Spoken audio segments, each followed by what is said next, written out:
His hand is clamped around the judge's throat, screaming like a literal demon. His eyes glow a murderous red as he demands his money back, paralyzing every director in the room. They are convinced they just invited a real, unhinged criminal into their studio. But in an instant, the monster vanishes. He bows politely, his face returning to a completely dead, empty slate. He is not a killer. He is a man who cannot feel a single human emotion. To understand how he became the world's most terrifyingly realistic actor, we have to see where it all started. The story kicks off with a heavy impact sound as someone gets rocked. The grim overhead lights and dark room immediately set the tone for something bad about to go down.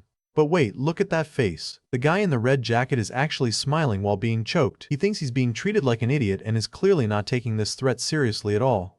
He breaks down into pathetic sobs, drooling and begging for just one more game to win it all back. This is the face of a desperate gambler who has hit absolute rock bottom. We see a massive construction crane towering over some trees. It's a peaceful shot, but there's a certain loneliness to the scale of the machinery against the sky. He looks up at someone bungee jumping off a crane and feels a twinge of jealousy. He wonders when the last time his heart actually beat with excitement or fear was. We see him mid-fall during his bungee jump, looking completely bored. Most people would be screaming their heads off, but for him, it's just another Tuesday. The old man insists he has to get to Seoul today, his face etched with worry. Taegyu's eyes narrow as he watches the man's genuine emotional display. He wonders if he's doing something illegal or if he'll end up getting scammed. His cynical nature is fighting against his desire to feel something. The old man gives him a simple piece of advice. Smile. He claims that if you smile often, things will naturally resolve themselves. It sounds like a cheesy greeting card, but the man says it with such conviction. The man catches him, pointing out that he almost smiled. He offers to teach Taegyu how to make this face as if it's a technical skill. A voice calls out to him as a customer, snapping Taegyu back to reality. His eyes are still heavy with sleep, and he looks like he's trying to remember where he is. He stands in the busy station, looking lost in the crowd. He's holding something in his hand, his eyes fixed on it as if it's the only real thing in the world. We see an awards ceremony on a big screen. Do Kwang-soo has just won the Best Actor award, beating out some strong contenders. A person like that, Taegyu thinks, watching the screen with an intense, unreadable expression. Taegyu watches from the crowd, wondering what the hell he's looking at. He calls it a flame, and he can't take his eyes off it. We see a montage of the actor's life and roles, all connected by this thread of intense emotion. Taegyu is absorbing it all, and his own flame is starting to ignite. Taegyu stands in the middle of the busy terminal, completely overwhelmed. The world around him is a blur as he struggles to process the sudden influx of feeling. A guy in a blue patterned shirt is absolutely losing it, delivering a brutal strike to a man in a red jacket. It's pretty clear who's in control of this fight, and it's not the guy on the receiving end. He lets out a confused sound as the intensity of the situation finally starts to sink in. His wide-eyed expression shows he might have just realized he's in way over his head. From a distance, we see the two men struggling on the floor while onlookers watch from the shadows. It looks like a scene straight out of a movie, which makes the next panel even more interesting. Meet Lee Taegyu, a 30-year-old man walking through a crowded city street. He looks sharp in his suit, but he's walking with a purpose that suggests he's disconnected from everyone around him. He arrives at the East Seoul terminal and buys a one-way ticket. He's searching for anything that can make him feel alive again. He mentions that the hospital told him he's not a psychopath, which makes his situation even more confusing. He's just broken in a way medicine can't explain. Taegyu finally stands up and asks if the man is really heading to Seoul. It's the first sign of any interest he's shown in another human being all day. He even worries if the old man is part of a loan shark scheme. He's seen too many movies where the kind stranger turns out to be a villain. Taegyu's inner monologue is dismissive. He thinks he'll smile if there's something to smile about. He's a realist to a fault, refusing to fake it unless there's a reason. He tells Taegyu to remember it, but Taegyu is confused. Remember what? The face? The feeling? The bus driver tells him they're in Seoul, and it's time to get off. Taegyu looks around, realizing he's the only one left on the bus. He looks at the 10,000 won bills in his hand, wondering if he was possessed or something. The money is very real, even if the man who gave it to him wasn't. The actor stands at the podium, looking humble and incredibly grateful. He's the image of success and genuine emotion. He looks at the actor's beaming smile and wonders if life is really that much fun. He's comparing his own emptiness to the actor's apparent fulfillment. He realizes he can see something inside the flames, a smiling Do Kwang-soo. He's seeing the raw essence of the man's emotion. The blue energy flows into Taegyu, surrounding him in a powerful aura. He looks stunned as the floodgates of emotion finally burst open. He lets out a series of choked-up sounds. He's not just crying, he's practically convulsing with the sheer force of it. The attacker grabs the red-jacketed guy by the collar and pulls him in close. You can feel the tension as he prepares to dish out a lot more than just a physical beating. The guy in blue isn't buying any of it. mocking him for constantly yelling about his money. He's got him by the hair now, completely dominating the space. Two guys are watching the whole fight unfold with smirks on their faces. They aren't worried at all, in fact, they seem to be enjoying the show. A couple asks him to take their picture and he flashes a peace sign and a bright smile. He labels this feeling as joy, but it feels completely performative. He lights up a cigarette, but it's not because he enjoys it, he's just trying everything he can to get a reaction out of his own brain. An old man in a fedora clears his throat nearby, trying to get Taegyu's attention. He looks like a typical kindly grandfather type. Taegyu offers to buy the man a ticket, and the old man is shocked by the sudden kindness. Even while doing a good deed, Taegyu's face remains totally expressionless. The old man warns him that loan sharks aren't something to mess with just because you're bored. It's like he can sense exactly what Taegyu is thinking. The old man reads his mind again, knowing exactly what Taegyu just thought. Taegyu is officially freaked out now, thinking this guy is straight up crazy. The man starts making bizarre gestures, telling him to suck it in with his right hand and spit it out with his left. This is getting into some weird mystical territory. He asks about the person who was sitting next to him, but the seat is completely empty. Only his bag remains on the floor. He flashes back to the old man's weird gestures. He's starting to realize that the interaction wasn't just a dream or a hallucination. People in the crowd are nodding in agreement, saying they figured it would be him. He's a beloved figure, known for his incredible acting talent. He repeats the question to himself, questioning if anything is really worth smiling that much about. He's still stuck in his cycle of cynicism. He feels a sudden, inexplicable urge to smile along with the actor. It's a foreign sensation, like a muscle he hasn't used in years is suddenly twitching. He lets out a confused sound, a single tear beginning to form in his eye. He's finally able to remember what it feels like to be human. The people nearby watch him with expressions of concern and confusion. They have no idea what's happening, but they can see he's in the middle of a massive emotional breakdown. He gets right in his face, screaming and demanding to know whose money he just messed with. The guy is totally unhinged, looking like he's ready to end this man right here and now. He gets right back in his face, screaming that the money was never his to begin with. The raw anger here is insane. You can practically hear the spit flying. We get a close-up on the red-jacketed guy's face. Is he actually acting? One of the observers wonders if the guy is so good he's even managed to fool himself with his own performance. The moment the camera is down, his face drops to a completely neutral, deadpan expression. He's just going through the motions of human emotion. He sits on a bench, disappointed that even bungee jumping didn't give him the rush he was looking for. He's setting his expectations high, but his emotions are staying at zero. The old man sounds genuinely distressed as he asks if Taegyu has seen his wallet. Taegyu just sits there looking as disinterested as ever. The old man is incredibly grateful, saying Taegyu saved his life and promising to repay him. Taegyu just gives a simple all right, completely unfazed by the praise. The old man suddenly asks to see Taegyu's hand, offering to tell his fortune for free. Taegyu is caught off guard, looking at the man with genuine confusion. The man laughs, saying smiling isn't just for when things are funny, it's something you have to actively try to do. He's trying to teach Taegyu a lesson in emotional mechanics.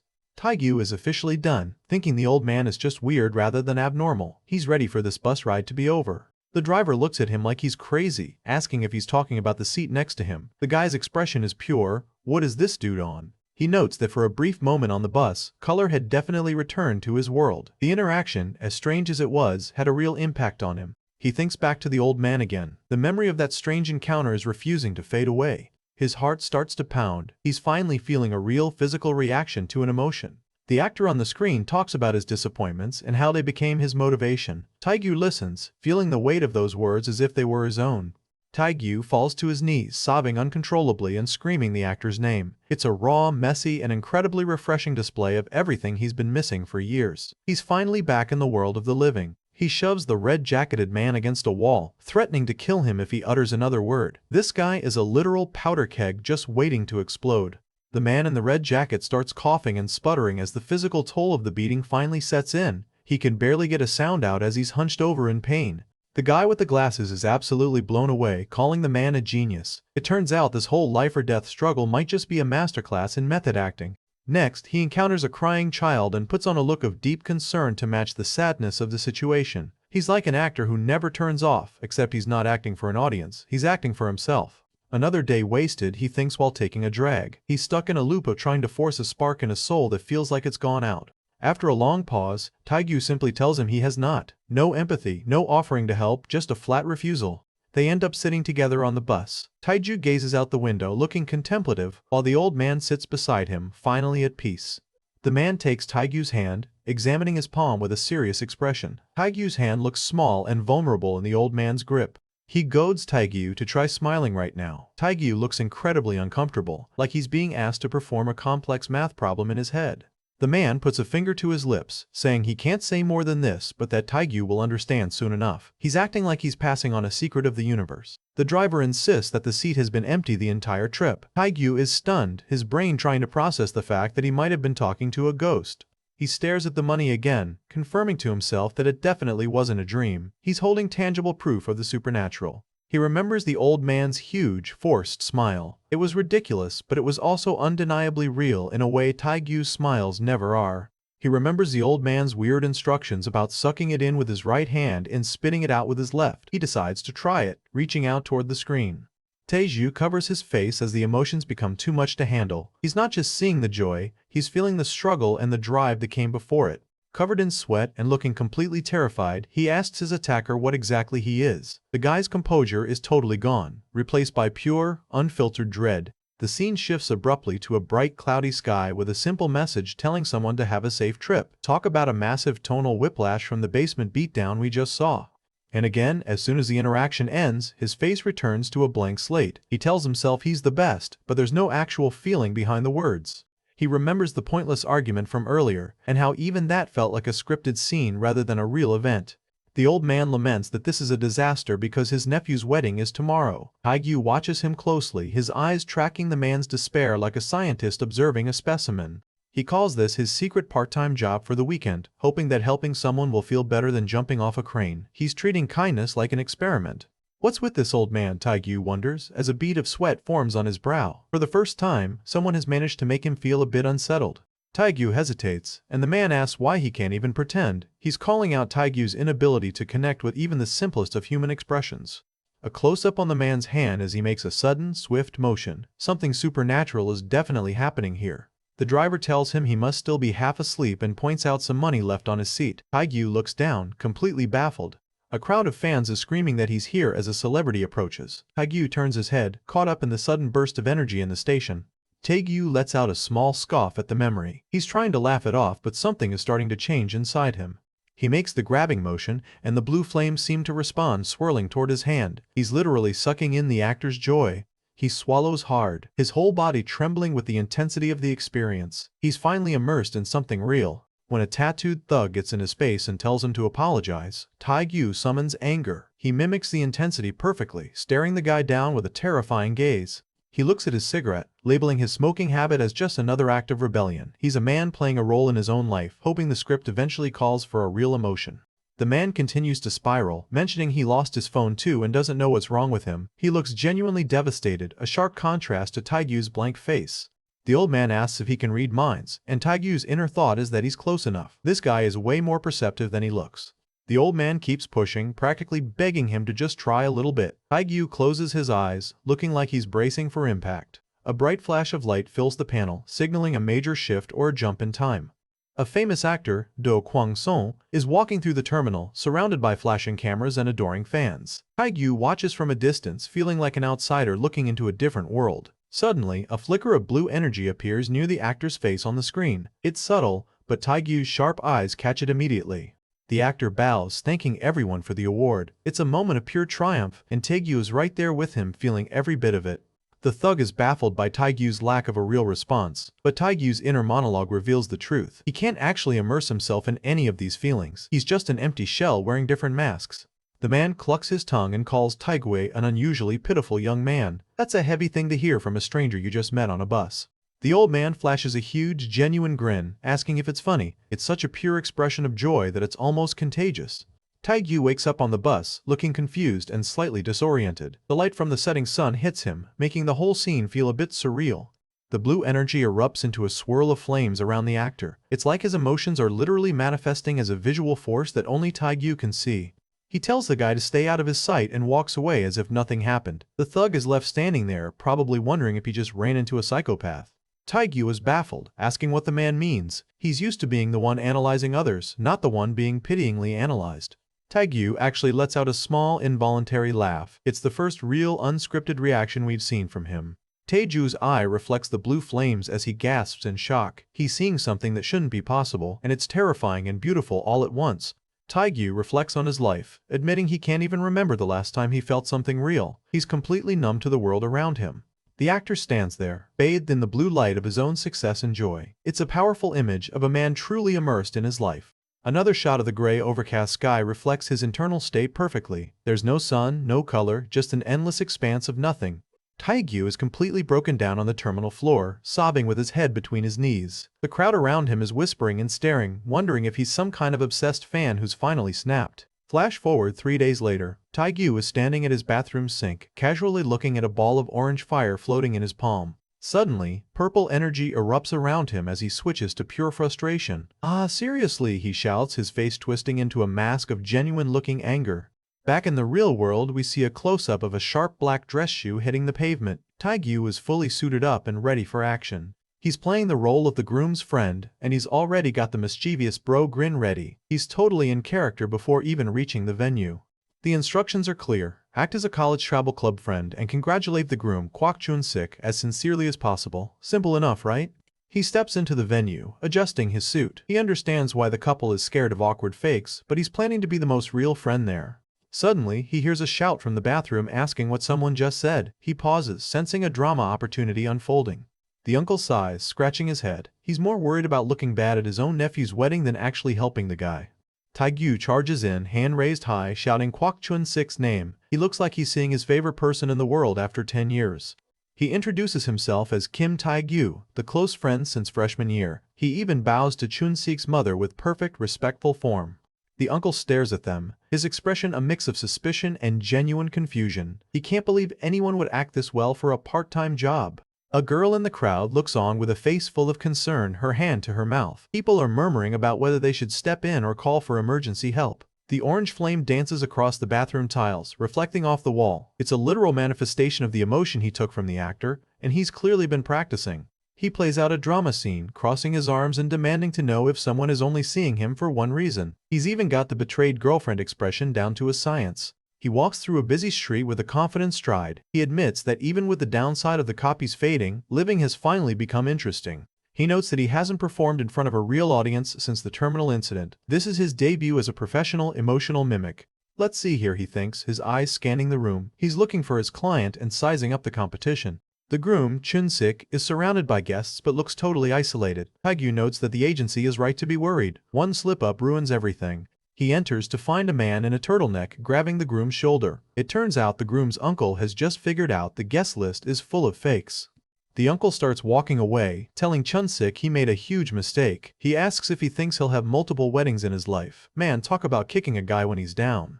He grabs the groom, acting like they're the closest bros alive. He exclaims that he thought he was going to die and that Chun-sik should have invited him first. He's laying it on so thick it's incredible. Chun-sik's face is a picture of pure horror. This crazy bastard, he thinks, he's just making things up. He's watching his entire life story be rewritten in seconds. Chun-sik looks at Taegyu with a face full of sweat and absolute dread. He's starting to question his own memories. A station employee kneels down beside him, gently asking if he's okay or if he can stand up. Taegyu doesn't move, still lost in the massive emotional wave he just absorbed. He closes his eyes, remembering that initial moment of absorption. He's analyzing how the power feels now that the initial shock has worn off. He yells for them to say something before immediately dropping the act with a cold, dismissive, whatever. The speed of his emotional transitions is honestly terrifying. He gives a small, genuine smile, declaring that living is actually fun now. This dude has a whole new lease on life thanks to his superpower. He thinks back to the raw depth of that first experience. He realizes that having an audience makes the emotions feel even stronger and more real. He immediately spots the other fakes. He points out their awkward sense of distance and wandering eyes. They aren't nearly as good as he is. He peeks through a doorway, an orange wisp already glowing in his hand. He's loading up the supportive best friend vibe for maximum impact. Chun-sik is panicking, begging his uncle to keep it down. If the real guests find out, he's socially dead. He complains that fake guest part-timers always ruin things by messing around. He thinks they're just losers who actually think they can act. He leans in, patting Chun-sik on the shoulder. He can't believe he's actually getting married. The performance is so perfect it's unsettling. Taegyu grabs both of Chun-sik's shoulders, shaking him playfully. He tells him not to be nervous and to do well out there. He's the ultimate hype man.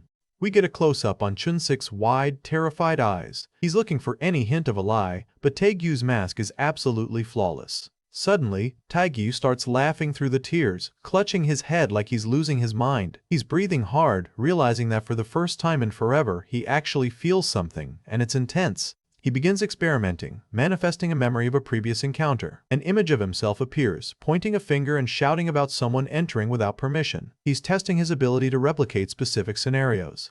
He looks at his reflection, noting that while he can play with these 3-day-old emotions, they lack the punch of that first time. He's realizing the limits of his new toys. He credits the weird old man from the bus for everything. He wonders if the guy was some secret martial arts master or an intellectual guru passing through. We get a close-up of his eye, glimmering with anticipation. He's not just doing this for money, he's doing it for the rush. He sees the groom looking incredibly stiff and nervous. Looks like I'm in the right place, he thinks, narrowing down his target. He knows that the most important thing in this line of work is the vibe. You can't just act happy, you have to radiate it. The uncle is a professional drama writer, and he's making a massive scene. He tells Chun-sik he should have told him first and that everyone can hear him. He's totally blowing the poor guy's cover. The uncle's final verdict? They should just sit quietly, eat their food, and leave. He has absolutely zero respect for the craft. Chun-sik is frozen in shock, wondering what's with this guy. He knows he hired a part-timer, but this is way beyond what he paid for. He gestures back to the uncle, claiming an expert like him will be able to tell how close they are at a glance. He's totally calling the uncle's bluff. Taegyu's smile is pure, unadulterated joy. He's totally committed to the best friend bit, and it's working. Tears stream down his face, but he's smiling wide. This is crazy, he thinks, finally experiencing the raw, unfiltered human emotion he's been chasing for years. The energy shifts to a cool blue swirling over the sink. He's learning that different emotions have distinct colors and vibes. He gazes at a small purple wisp, wishing he could have kept the actor's intensity forever. He's figured out that new copies overwrite the old ones, meaning he has to keep finding new sources. Ultimately, he decides it doesn't matter who the guy was. Being grateful is enough. He looks up at the sky, feeling lighter than he has in years. He enters the high-end hotel lobby, which is already packed with guests. This is the stage where he's going to prove what he can do. He spots another guy with a bored and suffocating expression. That's the face of someone just doing it for a paycheck, and Taegyu is not impressed. He's fully engulfed in the orange emotional flames now, looking like he's about to enter a boss fight. His ability makes his performance incredibly realistic. The uncle brags that he could have brought in real crowds with one phone call. Chun-sik looks absolutely defeated, admitting that even his parents don't know the truth. Suddenly, a hand reaches into the frame with a loud "Hey!" It's Taegyu, and he's decided it's time for his grand entrance. Chun-sik is sweating bullets. He remembers telling the agency not to go overboard, and now this guy is doing exactly that. The uncle is left standing there, totally speechless. He's a drama writer, and he's just been completely outplayed by a fake guest. Chun-sik is having a full-blown existential crisis. Don't tell me, he thinks, his world's starting to tilt. He puts on a bright customer service smile, holding up 2 bottles like he's a waiter. He's perfectly mimicking the polite professional persona, checking to see if he can maintain the act. He names these manifestations will-o'-the-wisps. By copying and pulling them over his face like a mask, he can use other people's real emotions as his own. He compares the meeting to a fateful encounter straight out of a novel. Honestly, he's not wrong. Getting emotional powers from a bus ghost is pretty peak fiction. He checks his phone for the final details. The Joyful Companions group chat is buzzing with check-ins from the other fake guests. He checks his phone one last time, seeing a frantic warning from the team leader. They are terrified that someone is going to mess up the wedding. He thinks about how long he's waited for a chance to really cut loose. He's going to congratulate this client from the absolute bottom of his heart. They're alone in the bathroom now. Chun-sik confesses the sad truth. His wife thinks he actually has friends, but it's all a lie. Chun-sik and the uncle turn around, stunned by the sheer energy coming from the man in the doorway. Taegyu has a look of pure, manic joy. Taegyu is already working the room. As a woman asks if he's Chun-sik's friend, he's taking over the entire narrative. Taegyu flashes one last blinding smile and tells Chun-sik to hurry up and say something. He's forcing him to either play along or blow his own cover. He clutches his head, his face a mask of pure panic. Do I actually know this son of a bitch, he wonders. He's been gaslit by a professional, and it's beautiful. He checks a calendar on his wall. It's Saturday the 10th, and he's got a part-time job lined up that's perfect for his new skills. The message is clear. Proceed with guidelines, get the envelopes, and for the love of God, do not go overboard. Talk about an invitation to do exactly that. He puts on a smile that would put a toothpaste commercial to shame. He looks like the most genuine, warm-hearted guy in the room. The job? Being a fake wedding guest. It's the ultimate test for someone who can literally wear a mask of perfect sincerity. Taegyu gets a look in his eye that spells trouble. That warning just made him even more determined to give a performance they'll never forget. Chun-sik is staring at our boy Taegyu like he's just seen a ghost. The poor guy is sweating bullets, completely unable to place this supposedly close friend. Taegyu reaches out for a handshake, doubling down on the good to see you bit. He's putting on a masterclass in gaslighting right now. Taegyu checks his hand, that blue energy still swirling. He's pretty satisfied with how well that worked out. The bride whispers to her new husband, asking if he's glad he listened to her. She thinks she was the one who saved the guest list. Taegyu is loving this. He's got the mom, the uncle, and now the bride all falling for his fake memories. The couple laughs along with a joke. Everything seems to be back on track for a normal wedding.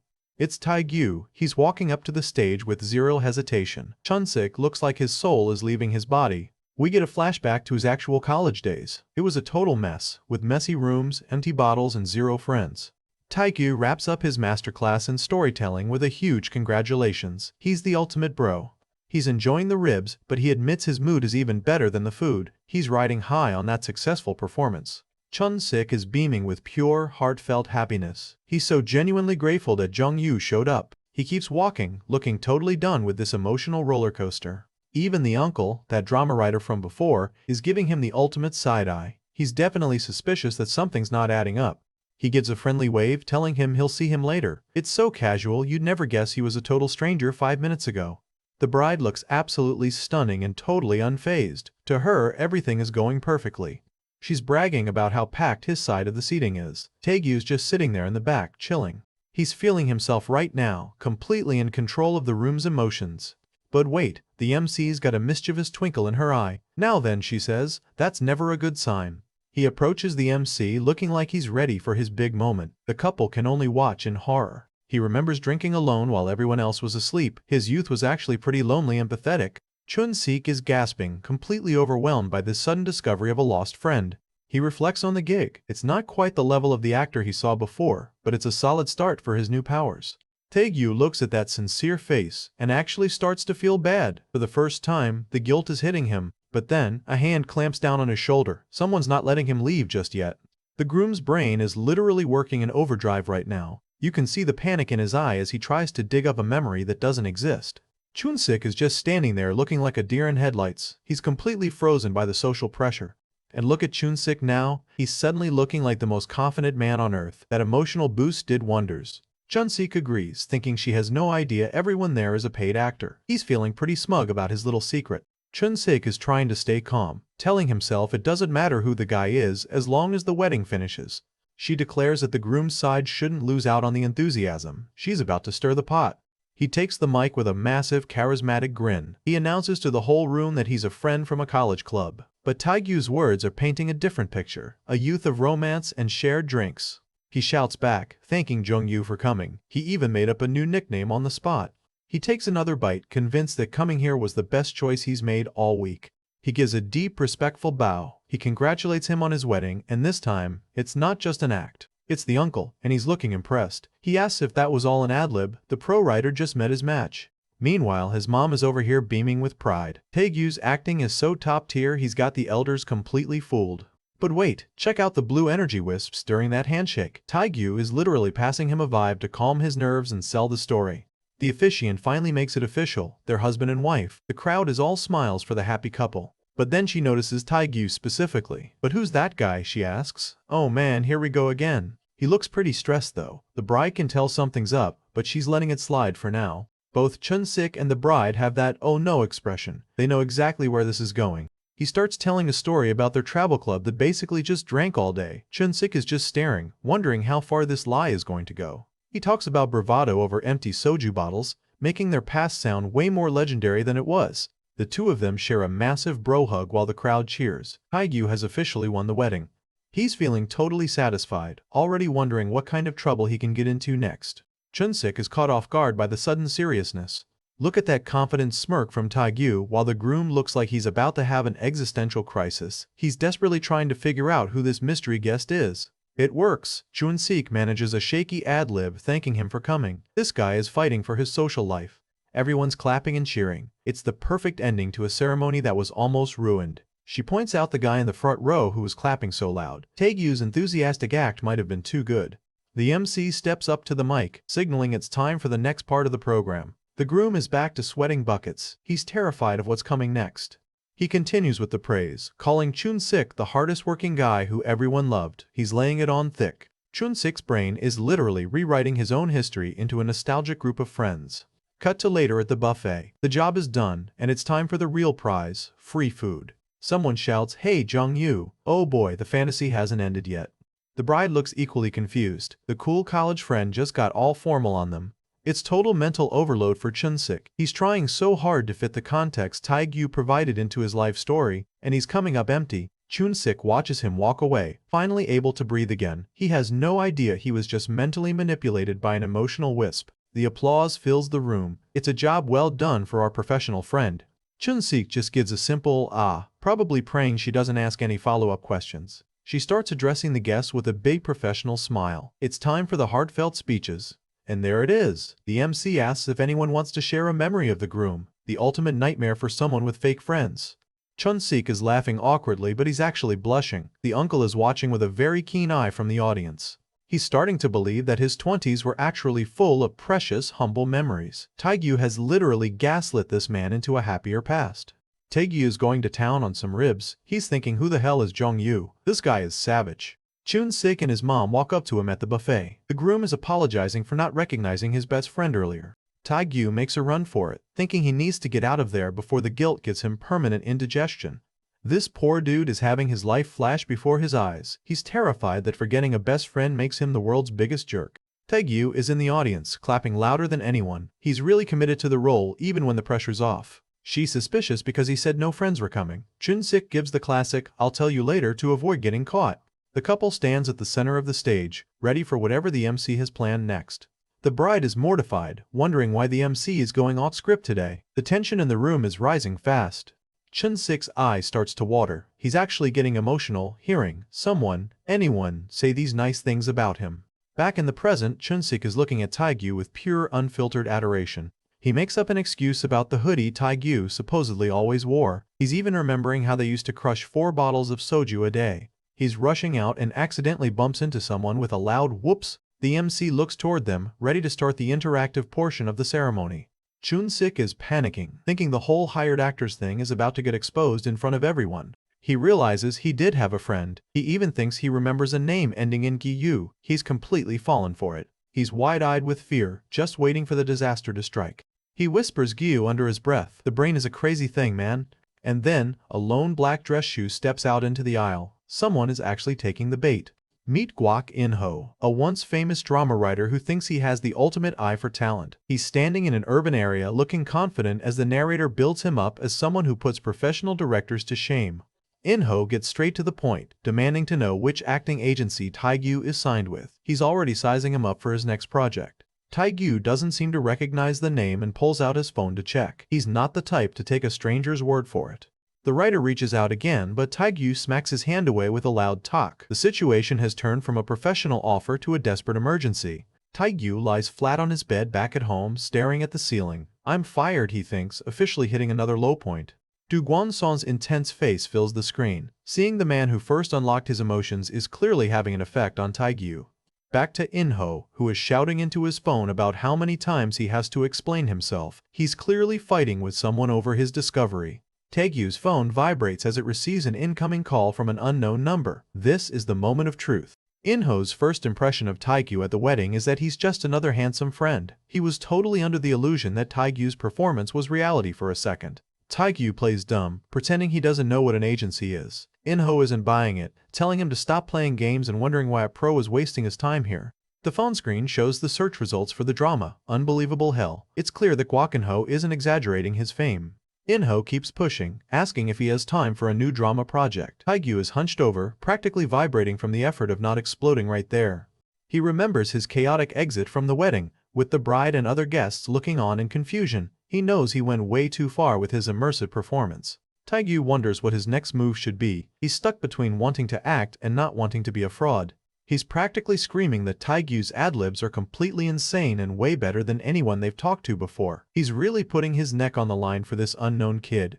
In-ho picks up and starts yelling, asking, "What now, you punk?" He thinks the producer is calling back to argue more. The writer notes how Tae-gyu's entire presence shifts, comparing his deep immersion to someone literally putting on a mask. It's a dark, intense look into the face Tae-gyu wears when he's acting. Taegyu finally asks who he is, and Inho identifies himself as Chun-sik's uncle. The tension is thick as the two men stare each other down. Inho looks satisfied, but Taegyu is starting to look a little pale. Something is definitely wrong with our protagonist's internal state. Taegyu holds his phone up, promising to reply later through gritted teeth. He looks like he's fighting for his life against that buffet lunch. He starts typing an apology, admitting that it was entirely his own fault. Taegyu is actually feeling some genuine regret for how things turned out. Seeing Gwang Son on screen makes him want to act again. The desire is burning inside him, but he doesn't have a stage. He demands that the person on the other end just put Taegyu on the audition list. Inho is not taking no for an answer. A calm voice comes through the speaker, asking if he's writer Guak Inho, making Inho's eyes go wide. Despite knowing it was just an act, Inho found the performance ridiculous and confusing. He can't get over how authentic it felt, which clearly has him intrigued. When Taegyu tries to put on a polite bowing act, Inho tells him to just drop it. He's a professional writer, he knows exactly when someone is putting on a show. Taegyu's eyes narrow as a sudden realization hits him. It's not the writer's fame that's the problem, it's his own physical condition. He takes off running toward the bathroom at top speed, leaving Inho shouting about texting the details. Our hero has found his jackpot, but it's not the kind he wanted. The narrator notes that no matter his intentions, tricking everyone into believing he was a real guest was wrong. He's realizing the consequences of playing with other people's memories. He admits that acting in front of a mirror just isn't fun anymore. He needs that spark of connection, even if it's not with a live audience. He's so confident in his eye for talent that he offers to shut up forever if he's wrong about this kid. That's a massive bet for a professional writer. Taegyu asks when and where the audition is. He's not wasting any time with small talk. He reflects on how Taegyu delivered perfect ad-libs that responded to every sudden remark. Inho is convinced he's looking at top-tier talent, even if he doesn't know the guy's name yet. Inho boasts about seeing every new face in the industry this year and asks if Taegyu is a theater student or from an elite academy. He's trying to figure out where this raw talent was trained. Inho is baffled that Taegyu isn't reacting more to meeting a famous writer. He expects a bit more excitement from a jobless actor. Inho is left standing alone, watching Taegyu disappear. He looks more determined than ever, clearly seeing something special in the guy's frantic retreat. He sits on the edge of his bed in the dark, admitting that he actually enjoyed playing with people's emotions. It's a dark realization for someone who was once so empty. He thinks back to the old man and the wedding handshake. There has to be a good way to act with others that doesn't involve manipulation. The person on the other end finally caves, asking what his name is. Inho's face goes totally blank. Taegyu declares with total conviction that he wants to become an actor. He looks completely different from the jobless kid we saw earlier. The writer wonders if this guy is a total rookie or just an amateur who hasn't officially entered the industry. Taegyu looks back at him with a blank expression, hiding his secret power perfectly. Taegyu drops the mask completely, stating flatly that he's just a high school grad without a job. He looks totally defeated, which only makes him more interesting to the writer. A bolt of lightning seems to strike through Taegyu as he lets out a quiet, "Oh." He's clutching his stomach, looking like he's about to pass out. Inho gets on a call, confidently declaring he thinks he found him. He's convinced he's just discovered his next leading man. He looks at a TV remote, realizing his philosophy was flawed. He thought he needed a real audience to feel immersion, but that line of thinking led to hurting others.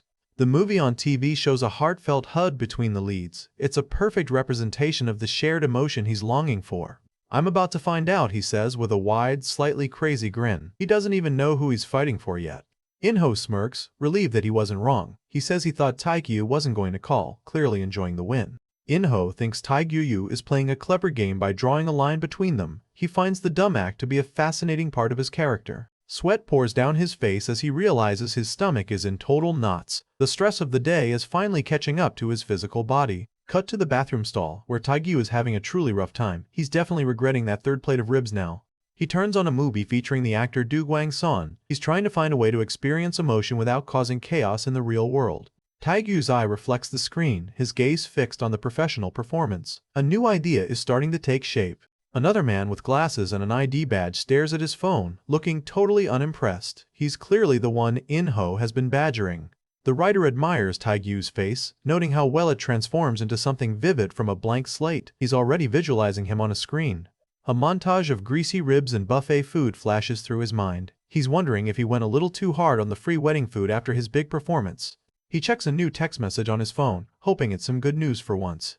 He sits in front of the TV watching the actors perform. He's trying to find a healthier outlet for his new abilities. He repeats the word "an actor" as if he's considering it for the first time. It's the only path where acting is actually his job rather than a trick.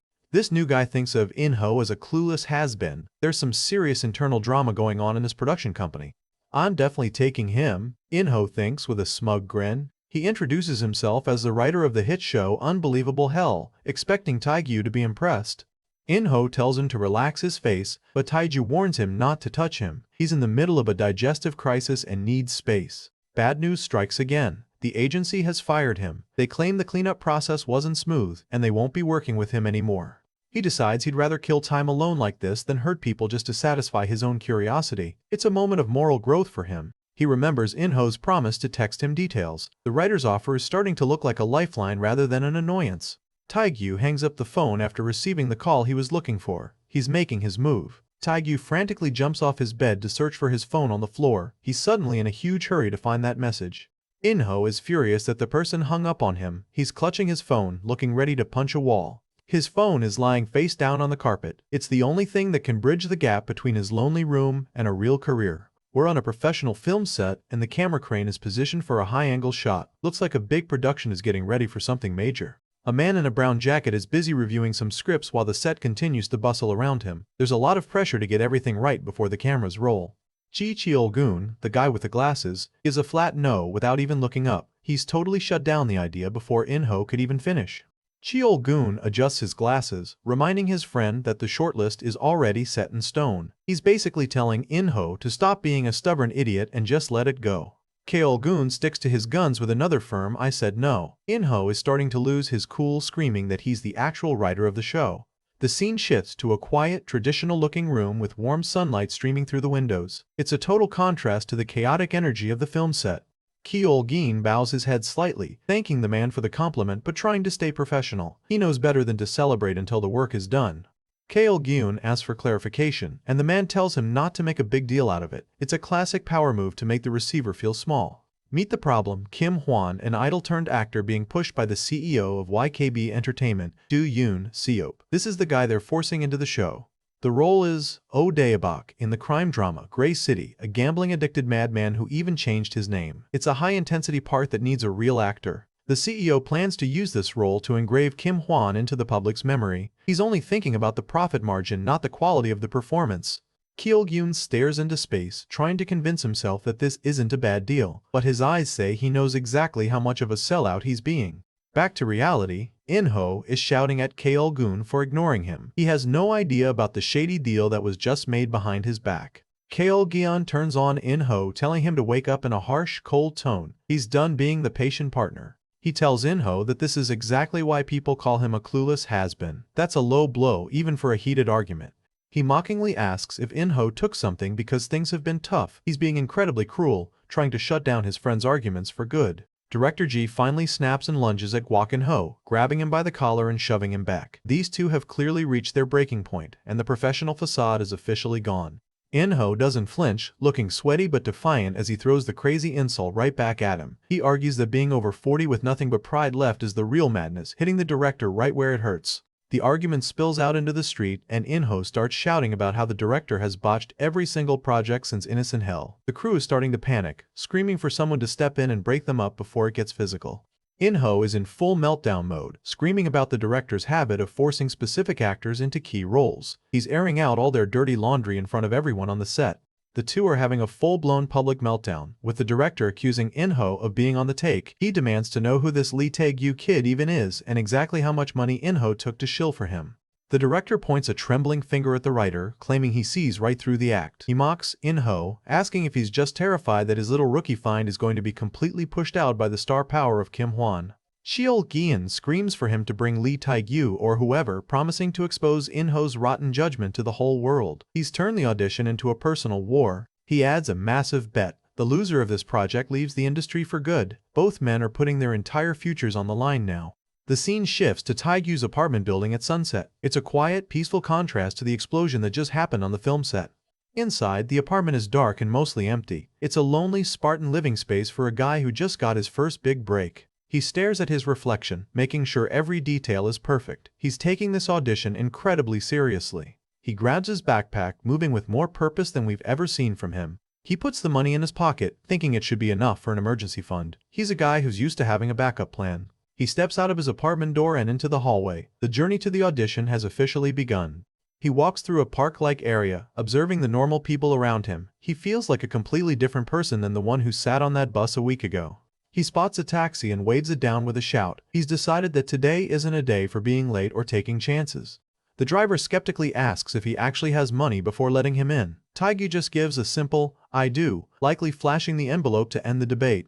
The driver asks where he's headed as they pull away. The city lights begin to blur past as they speed toward the destination. The focus drops to the pavement as staff or extras walk by in a hurry. You can practically hear the bustling sounds of a crew getting to work.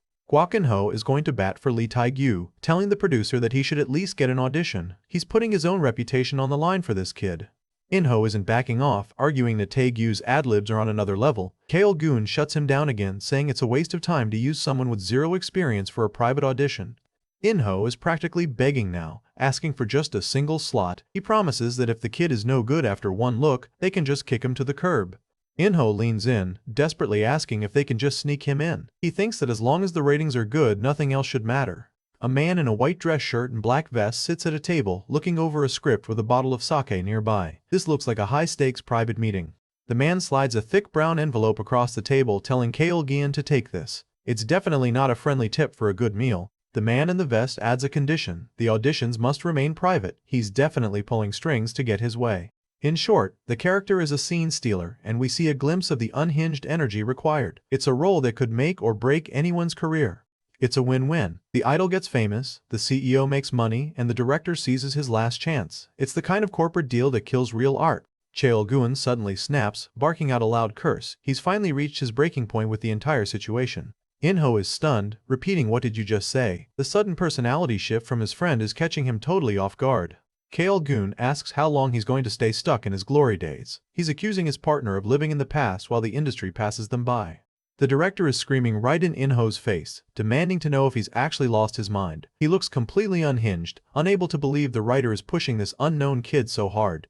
We get a chilling close-up on the director's eyes as they narrow with pure rage. He growls that In-ho has officially gone too far, and you can tell he's ready to end this partnership right here. Director G screams back that In-ho was right there nodding along and calling those kids good actors at the time. He shouts that it's not his fault those brats ended up getting caught for drunk driving and school bullying scandals later. In-ho goes silent for a beat, looking away with a somber expression. He whispers the name Kim Hwan, signaling that he knows exactly who the director is really protecting. We get a tight shot on In-ho's face as he absorbs the insult. He stays quiet for a long moment, letting the tension build until it's almost unbearable. A close-up of apartment 403, Taegyu's home. The light in the window shows he's actually in for once. Taegyu is getting ready, fixing his hair in the bathroom mirror. He looks focused, like a warrior preparing for battle.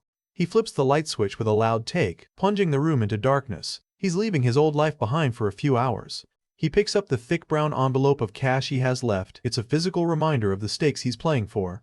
He walks down the street with a determined take of his shoes on the pavement. He's in a hurry to get to the next stage of his life. Taegyu gives the destination, to Kongek's land. The driver looks a bit worried, wondering if he should just tell this kid to get out now before things get weird.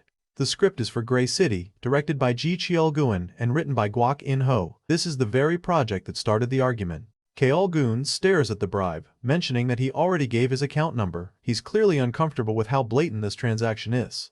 Kail-jeon finally realizes the catch, bringing in Kim Hwan for the role of Oh Dae-bak. The bribe was just a down payment on his artistic integrity. Kail-gun stares him down, ready to drop some brutal truths. He repeats the command to wake up, sounding completely done with In-ho's idealism. Suddenly, a confident smirk breaks across the writer's face. He tells the director to just do it then, essentially calling his bluff and welcoming the disaster he knows is coming.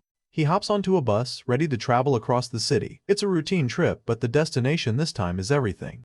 The man in the vest compliments the writing, wondering if In-ho has finally found his groove again. It seems like the writer's future depends on this script being a hit. The man in the vest smiles casually, calling it a small amount for transportation compared to scouting a new actor. He's trying to normalize what's obviously a bribe. The CEO tells Kail-gun they should work together on the next project if this one is a success. He's dangling a big career carrot to get what he wants. Chaeol-gun is at the meeting too, looking a bit stressed as he admits it turned out well. He's clearly under a lot of pressure to deliver. A close-up of his eye shows a much colder intent behind the smile. He says the money is practically nothing, but you know there are massive strings attached. He gives a predatory grin, telling the director not to feel too much pressure. Yeah, okay buddy, like receiving a giant bag of cash is totally casual. The man tells him it's more than just well. He's genuinely impressed by the quality. The expectations for this project are officially through the roof. Kyo-gian looks down at the money, realizing he's being bought. He's stuck between his principles and the cold reality of the industry. He stares at the script, looking completely conflicted. He knows that accepting this money means compromising the whole production.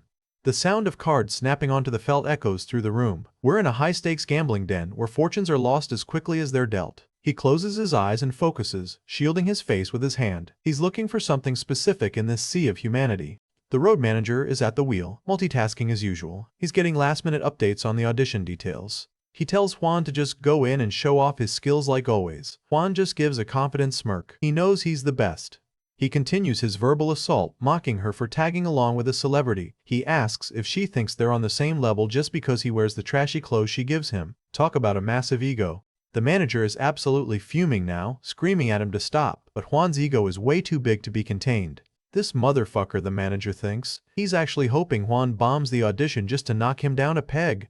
Kyo-gian admits to himself that things escalated because of his pride, but he still believes the role should go to the best actor. Juan starts acting like a spoiled brat immediately, asking for shaved ice before the audition. The manager tells him to just keep quiet. A staff member opens the door, announcing that the auditions start in 15 minutes. It's game time. Kyo-gun is secretly brimming with confidence. He's sure that Inho, a has-been, couldn't possibly find anyone as good as Juan.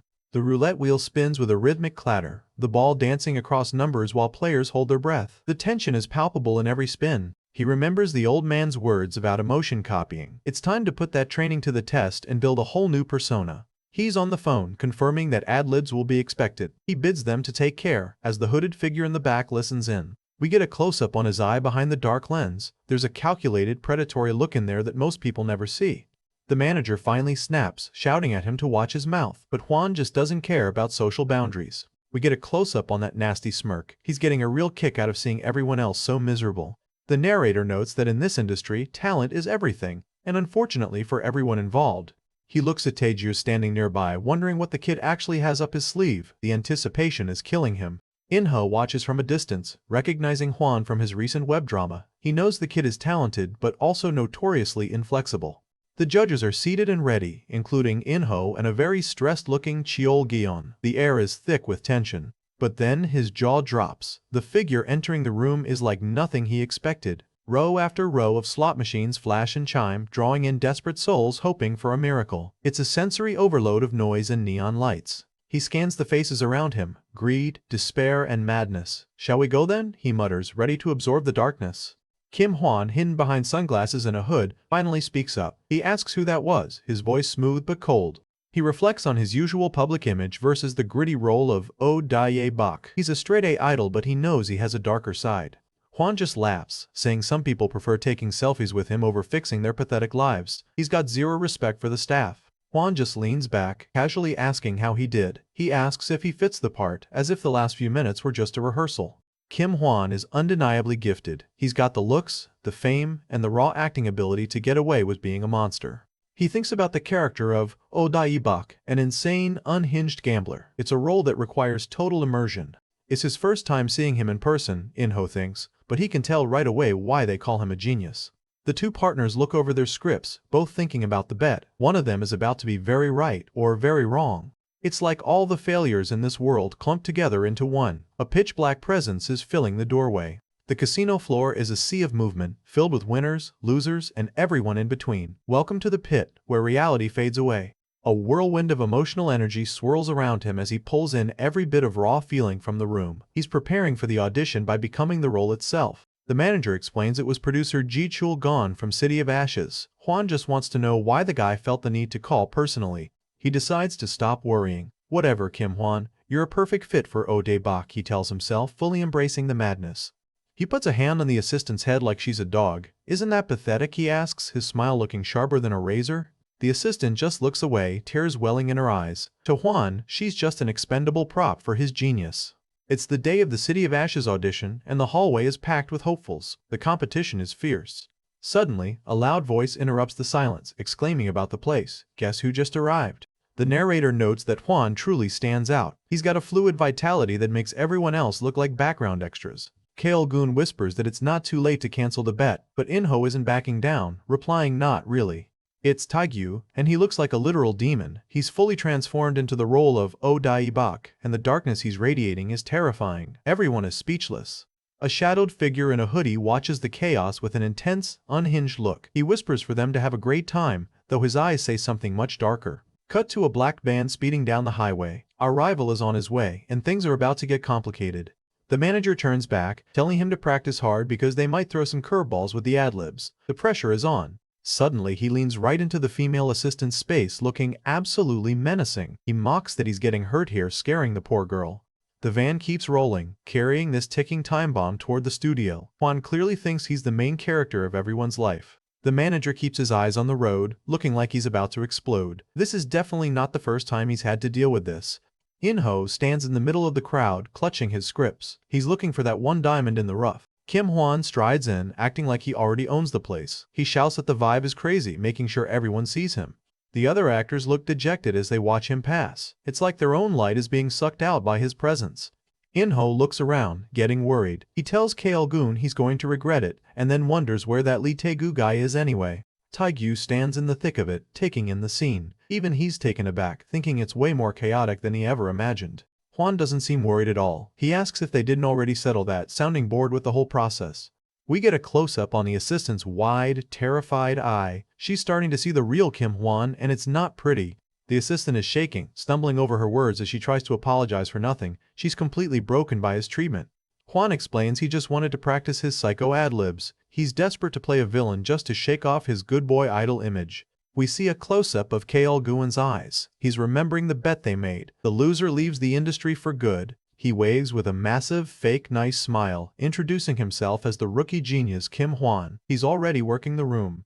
He follows his manager into the inner sanctum, leaving a trail of broken dreams in the hallway. The staff asks if everyone is here. Kim Hwan stands prominently in the center of the waiting group, looking ready as ever. Welcome to Kong X Land, the ultimate playground for those chasing a high. It's the perfect place for Taeju's next big move.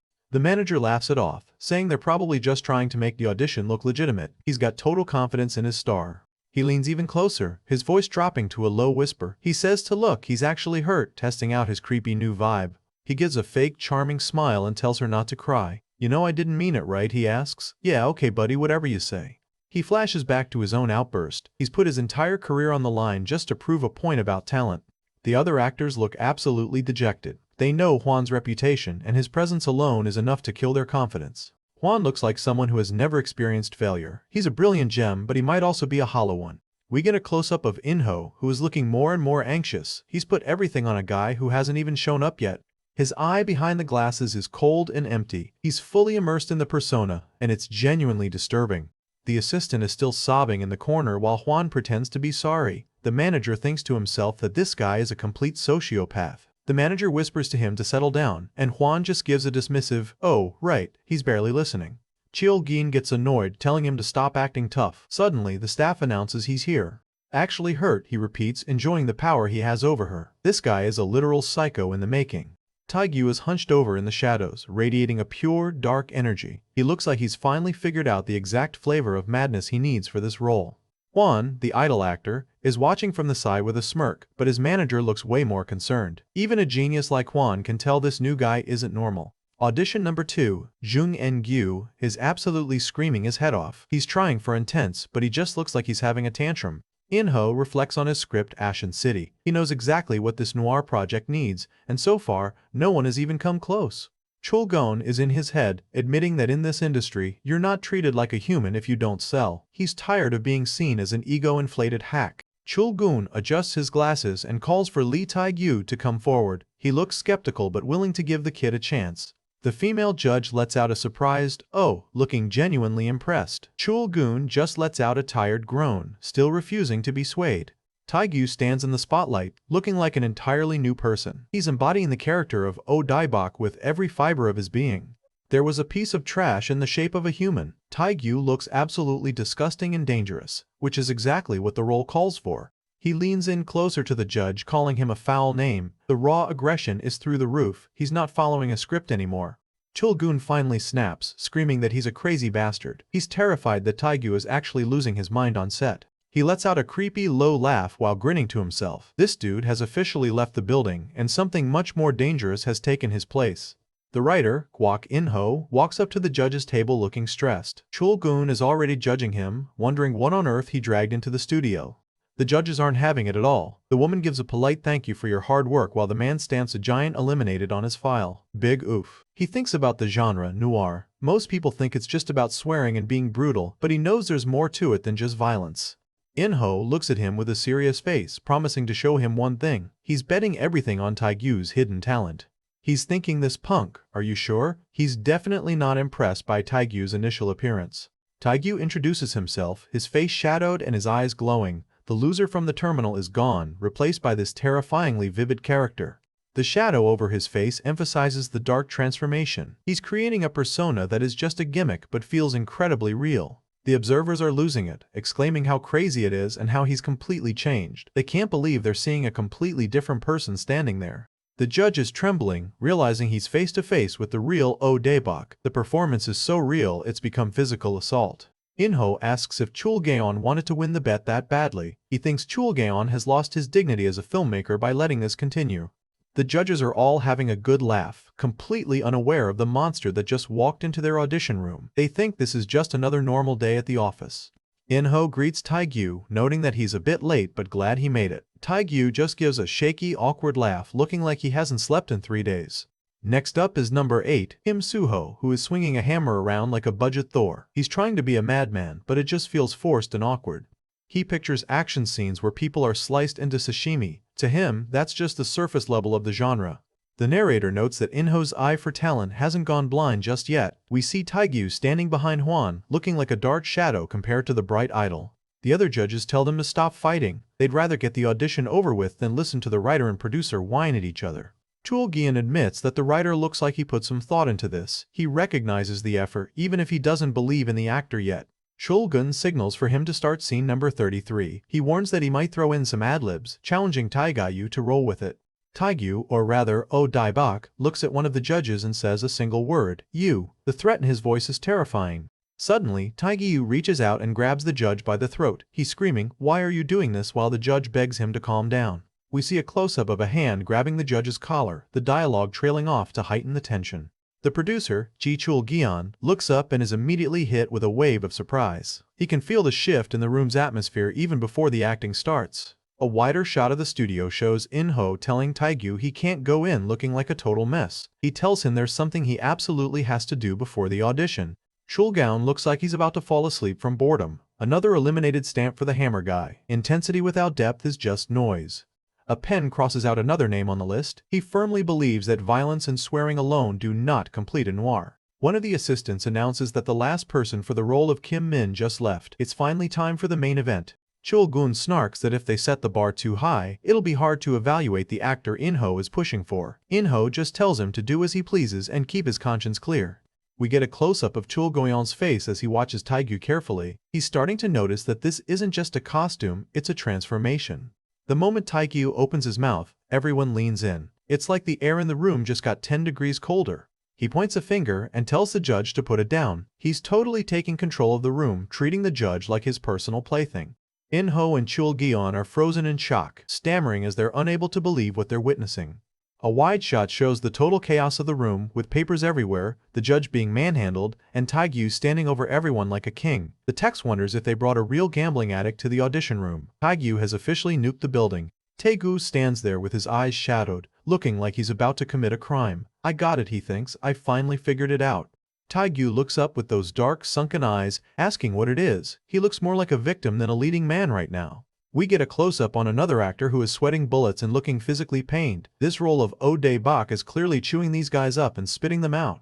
He continues writing, his mind focused on finding that perfect vibe that separates a classic from a generic crime drama. Chul-gun asks already, sounding surprised that the minor roles are done. He announces that the next role up for audition is Oh Daebak. Chul-gun mutters that he's got to be kidding me as he watches Taegyu approach. He's already written the kid off in his mind. Chul-gun asks In-ho what he means by putting effort into coaching him. He questions if emotional expression is really more important than technique. Chul stares with an intense gaze, waiting for a slip-up. He's trying to catch Taegyu being an amateur. The judge is sweating bullets, stammering out a what. He's genuinely scared of the guy in the red suit. We get a close-up on Taegyu's face, partially shadowed. He looks like a literal demon of greed and desperation. Chul is starting to feel genuinely unsettled. He describes it as a feeling that makes him not even want to make eye contact. That's some high-level intimidation right there. Inho's advice is simple: wash your face and change your clothes. He reminds Taegyu that he's not the only one auditioning today and needs to look the part. Applicant 12, Jung Il-soo, is literally retching on the floor. He's asking why he's even doing this to himself. This role is a total nightmare for normal actors. The most important thing in noir, according to Inho, is desire. If an actor can't project that raw, desperate hunger, the character is dead on arrival. We get a close-up on Chul-gun's eyes as he repeats the name, Oh Dae-bak. He knows this character is the key to the whole project's success. A wide shot from the back of the room as applicant number 85 walks toward the judge's table. The tension is thick enough to cut with a knife. He thinks to himself that the driving force of acting is emotion. He's looking for something real, not just a rehearsed performance. The text says, Lee Taegyu disappeared. The judges are stunned as the man before them completely sheds his original identity. Taegyu slams his hand on the table with a loud thud. The sudden violence sends papers flying and makes everyone jump. He points a finger at the judge, demanding to know why this is his money and asking if they can unlock a password. He's deep in the character's gambling-induced paranoia. We get a close-up on Taegyu's intense, bloodshot eye. The text says it all. Chul absolutely does not want to get involved with whatever this guy has become. Inho just watches him with his chin on his hands, looking totally unimpressed. Another stamp, another rejection. He watches another actor walk away in failure. He wants someone skilled at expressing emotions through action that borders on fantasy.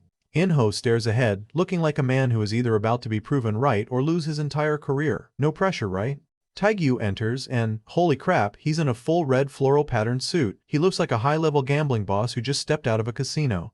We see a montage of wild, distorted faces representing raw human emotion. This is what Taegyu is tapping into right now. We see a close-up on an eye. Is it Taegyu's or the character's? The line between reality and acting has completely vanished.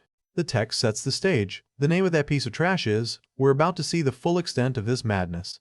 Inho and Chul are arguing again. Chul wonders if Inho is just trying to pick a fight, while Inho insists he's done plenty for the production. A stench of total loser steeped in alcohol and cigarettes fills the air. Taegyu isn't just acting, he's manifesting the actual smell of the character. That was my money to begin with. Taegyu's eyes glow a demonic red through the shadows. He's fully immersed in the gambler's obsession.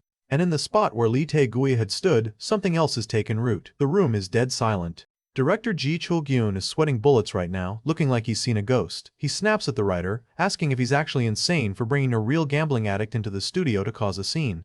He walks into a dark, messy room as someone tells him to come in. This is where he experienced the world of high-stakes gambling firsthand.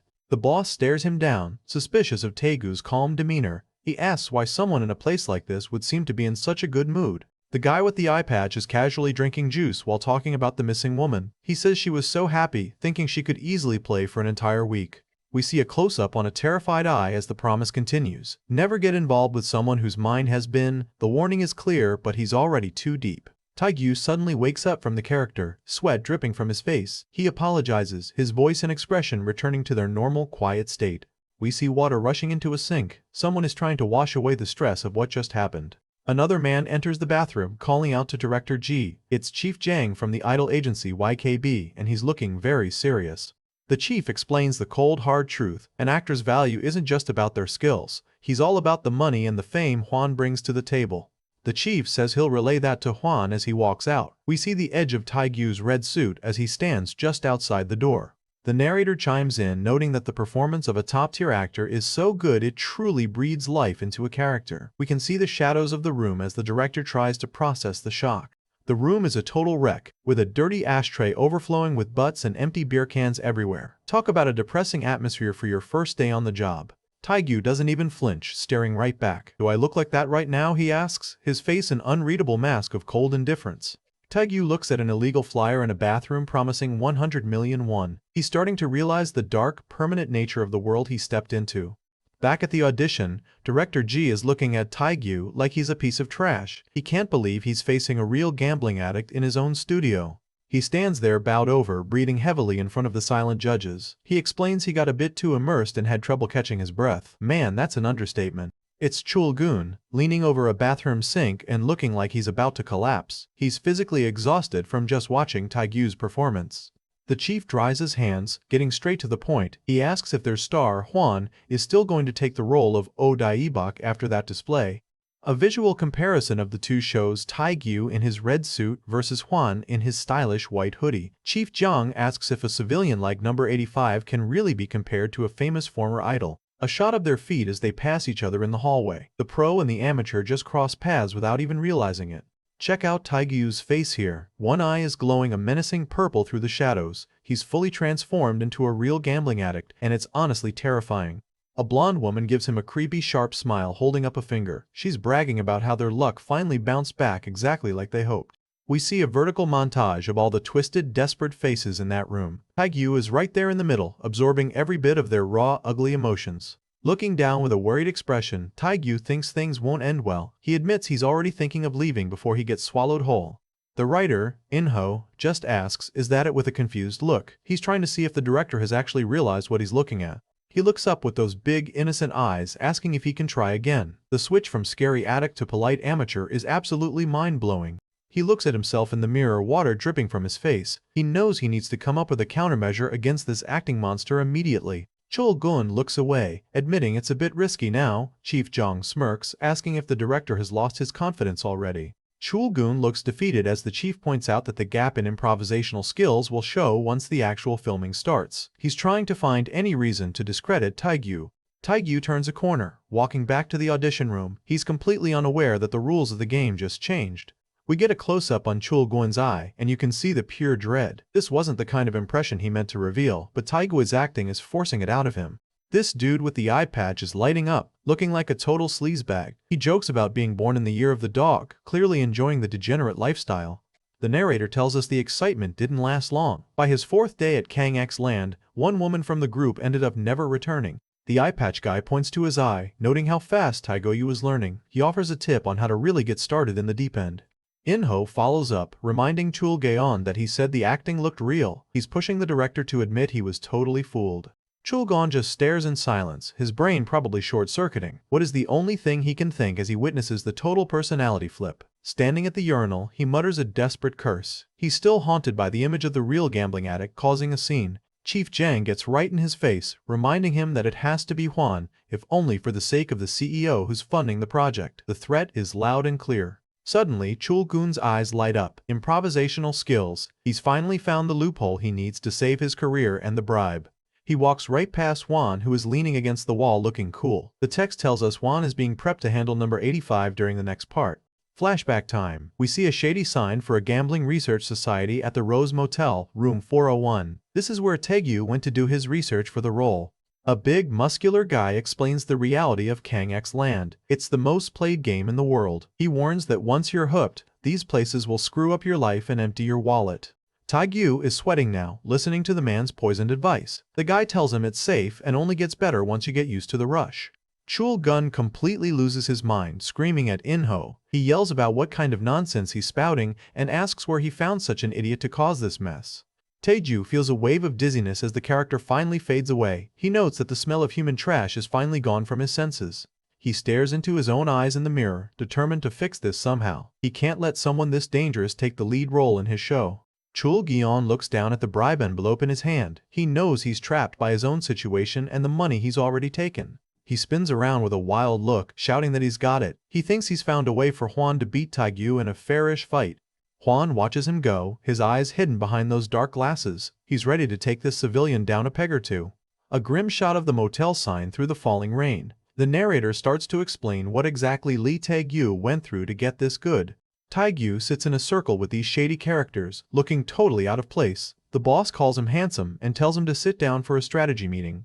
The sleazy guy leans in, asking Taegyu if there's one specific game he remembers the most. You can see the manipulation happening in real time. He keeps yelling, asking if In-ho literally carried this guy back after he'd finished 5 bottles of soju. He is 100% convinced Taegyu is just a drunk addict, not an actor.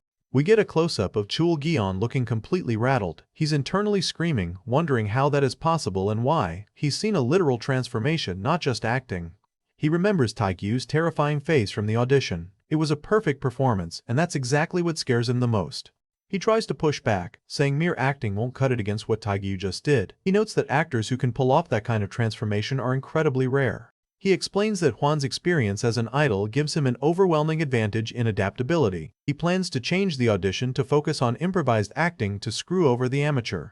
We get a close-up of Hwan's cold, calculated face. He's planning to handle the competition appropriately, which definitely means something dirty. We see Taegyu back in his normal state, looking tired and completely done with life. He was just a regular guy searching for a spark. The boss mentions it's Taegyu's first time playing and assumes he has some messed up circumstances of his own. Taegyu just gives a cold, flat thank you in response.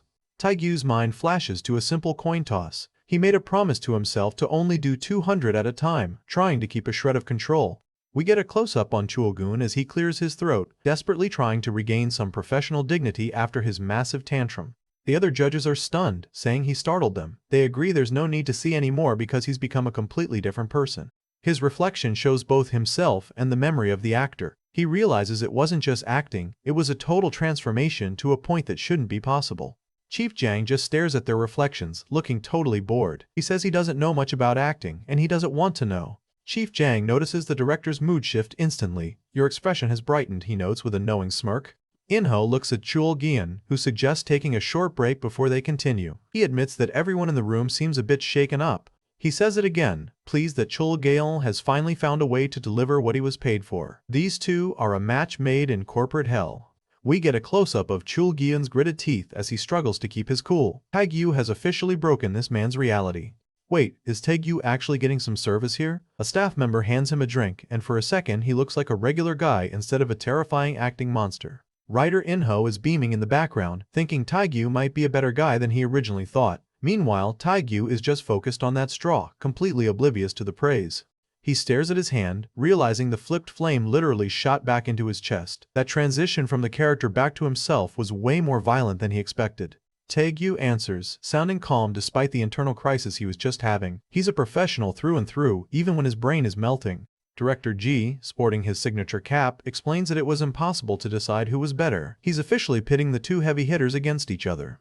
He analyzes Kim Hwan's clean, textbook acting style. On paper, Hwan is the perfect, no-waste professional that any production would kill for. We see a silhouette of a brutal struggle. The director reminds them that Oh Daibak won't hesitate to get physical to get that money, just like in the script. We get a split view of their eyes. Taegyu's are dark and focused while Hwan's are sharp behind his shades. They both agree to the terms and you know it's about to go down. Inho looks worried as he whispers to his colleague. He's afraid that if they stick to classical acting, Taegyu is going to completely overshadow their star. The director offers a half-hearted apology, telling Inho to just bear with them. He's clearly committed to his shady plan to help Hwan win. Hwan waves a hand as he walks off for a quick break. He's acting like this is just a walk in the park. Hwan assumes Taegyu just researched by playing slots and looking greasy. He firmly believes that real-life experience doesn't mean anything in the acting world. He looks at the judges and other staff, his thoughts dripping with contempt. To him, they're all just humans while he's something more. Hwan grabs Taegyu by the collar in the flashback, screaming if he wants to die. This is the high-intensity energy he's planning to bring. The director watches from the side, admitting that Hwan's reaction is enough to carry the scene. He's seeing exactly what he paid for. Hwan's character leans in close, claiming there's only one requirement: you have to go beyond the script. He's a total agent of chaos on camera. We see a visual of coal breaking apart to reveal brilliant diamonds inside. The final text drops a massive hint. In reality, the exact opposite was true. Hwan is in for a very rude awakening. Looks like he went for the full sugar rush. We see a close-up of 3 different frappes topped with whipped cream and syrup. This dude is definitely refueling for the next round. Suddenly, the mood shifts as we get a close-up on his eye. He's questioning what just happened during that last performance, and it doesn't look like he's happy with the answer. He takes another drink, wondering if this is just plain exhaustion from overdoing it lately. He notes that the intensity was almost on par with the first time he copied that famous actor. His expression changes to one of pure confusion. Whatever Inho just told him on the phone, it definitely wasn't part of the original plan. We see a wide shot of the room with the 2 actors standing opposite each other. The director clarifies that they've invited only the 2 of them back for this final test. But then he thinks of Taegyu, shown here as a dark, purple-eyed silhouette. He admits that compared to the raw power Taegyu showed earlier, Hwan might not be able to win.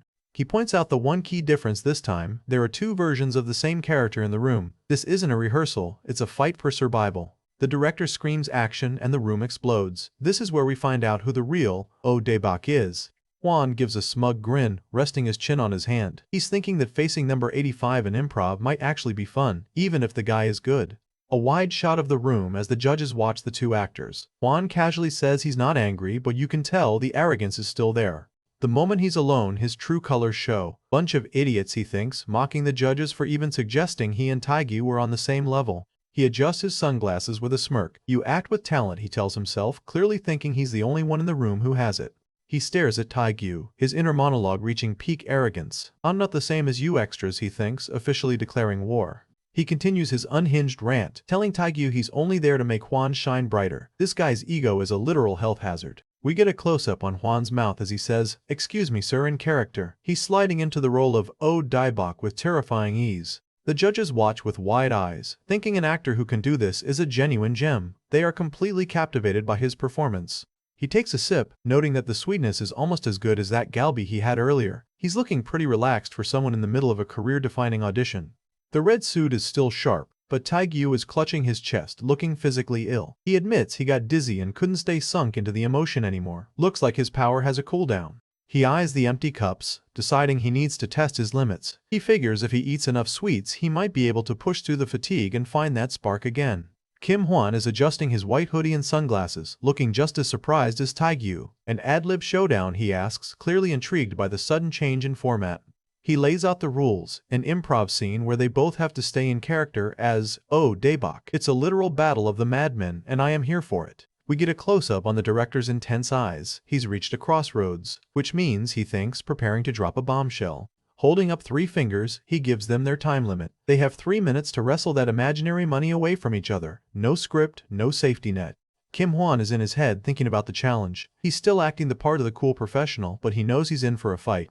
His eyes narrow as he wonders if Taegyu is actually that good. He's starting to take the competition seriously for the first time.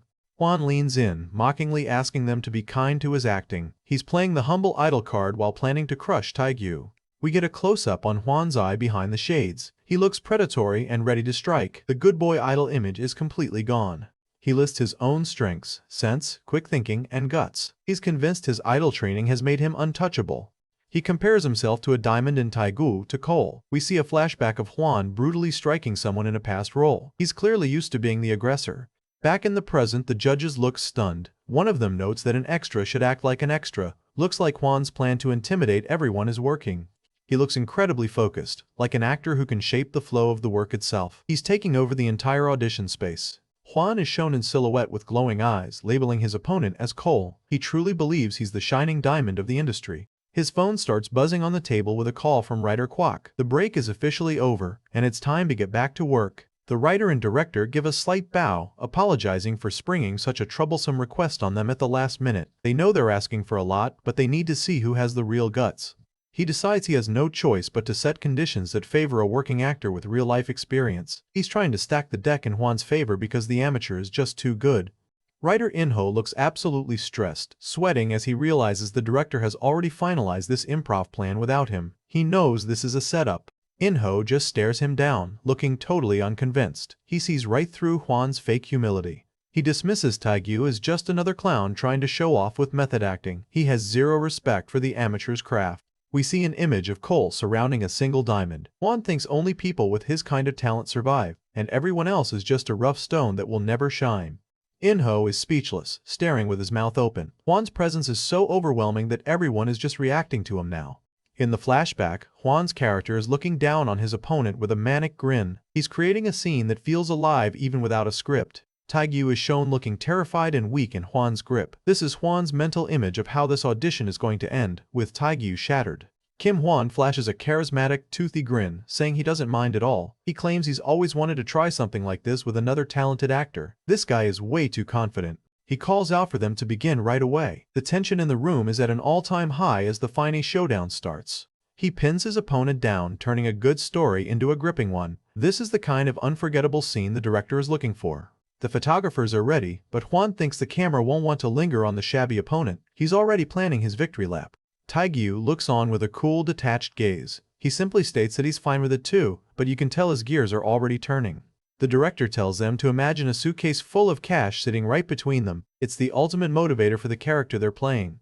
He lets out a loud exclamation, declaring that the dull, lifeless one will always be forgotten. He's officially declared himself the winner before the improv even starts. The director watches them, thinking that getting things this far was a success. He's playing a dangerous game, but it's the only way to find his lead. We start with a shot of a closed door, the light coming through the pane of glass at the top, the silence before the storm. We get a close-up on Chul-gon's face and he looks absolutely rattled. He's internally calling In-ho a monster-like bastard because of the talent he just witnessed. He's sweating bullets as he stares into space, his mind spinning. How did he do it, he wonders, still trying to wrap his head around Taegyu's performance.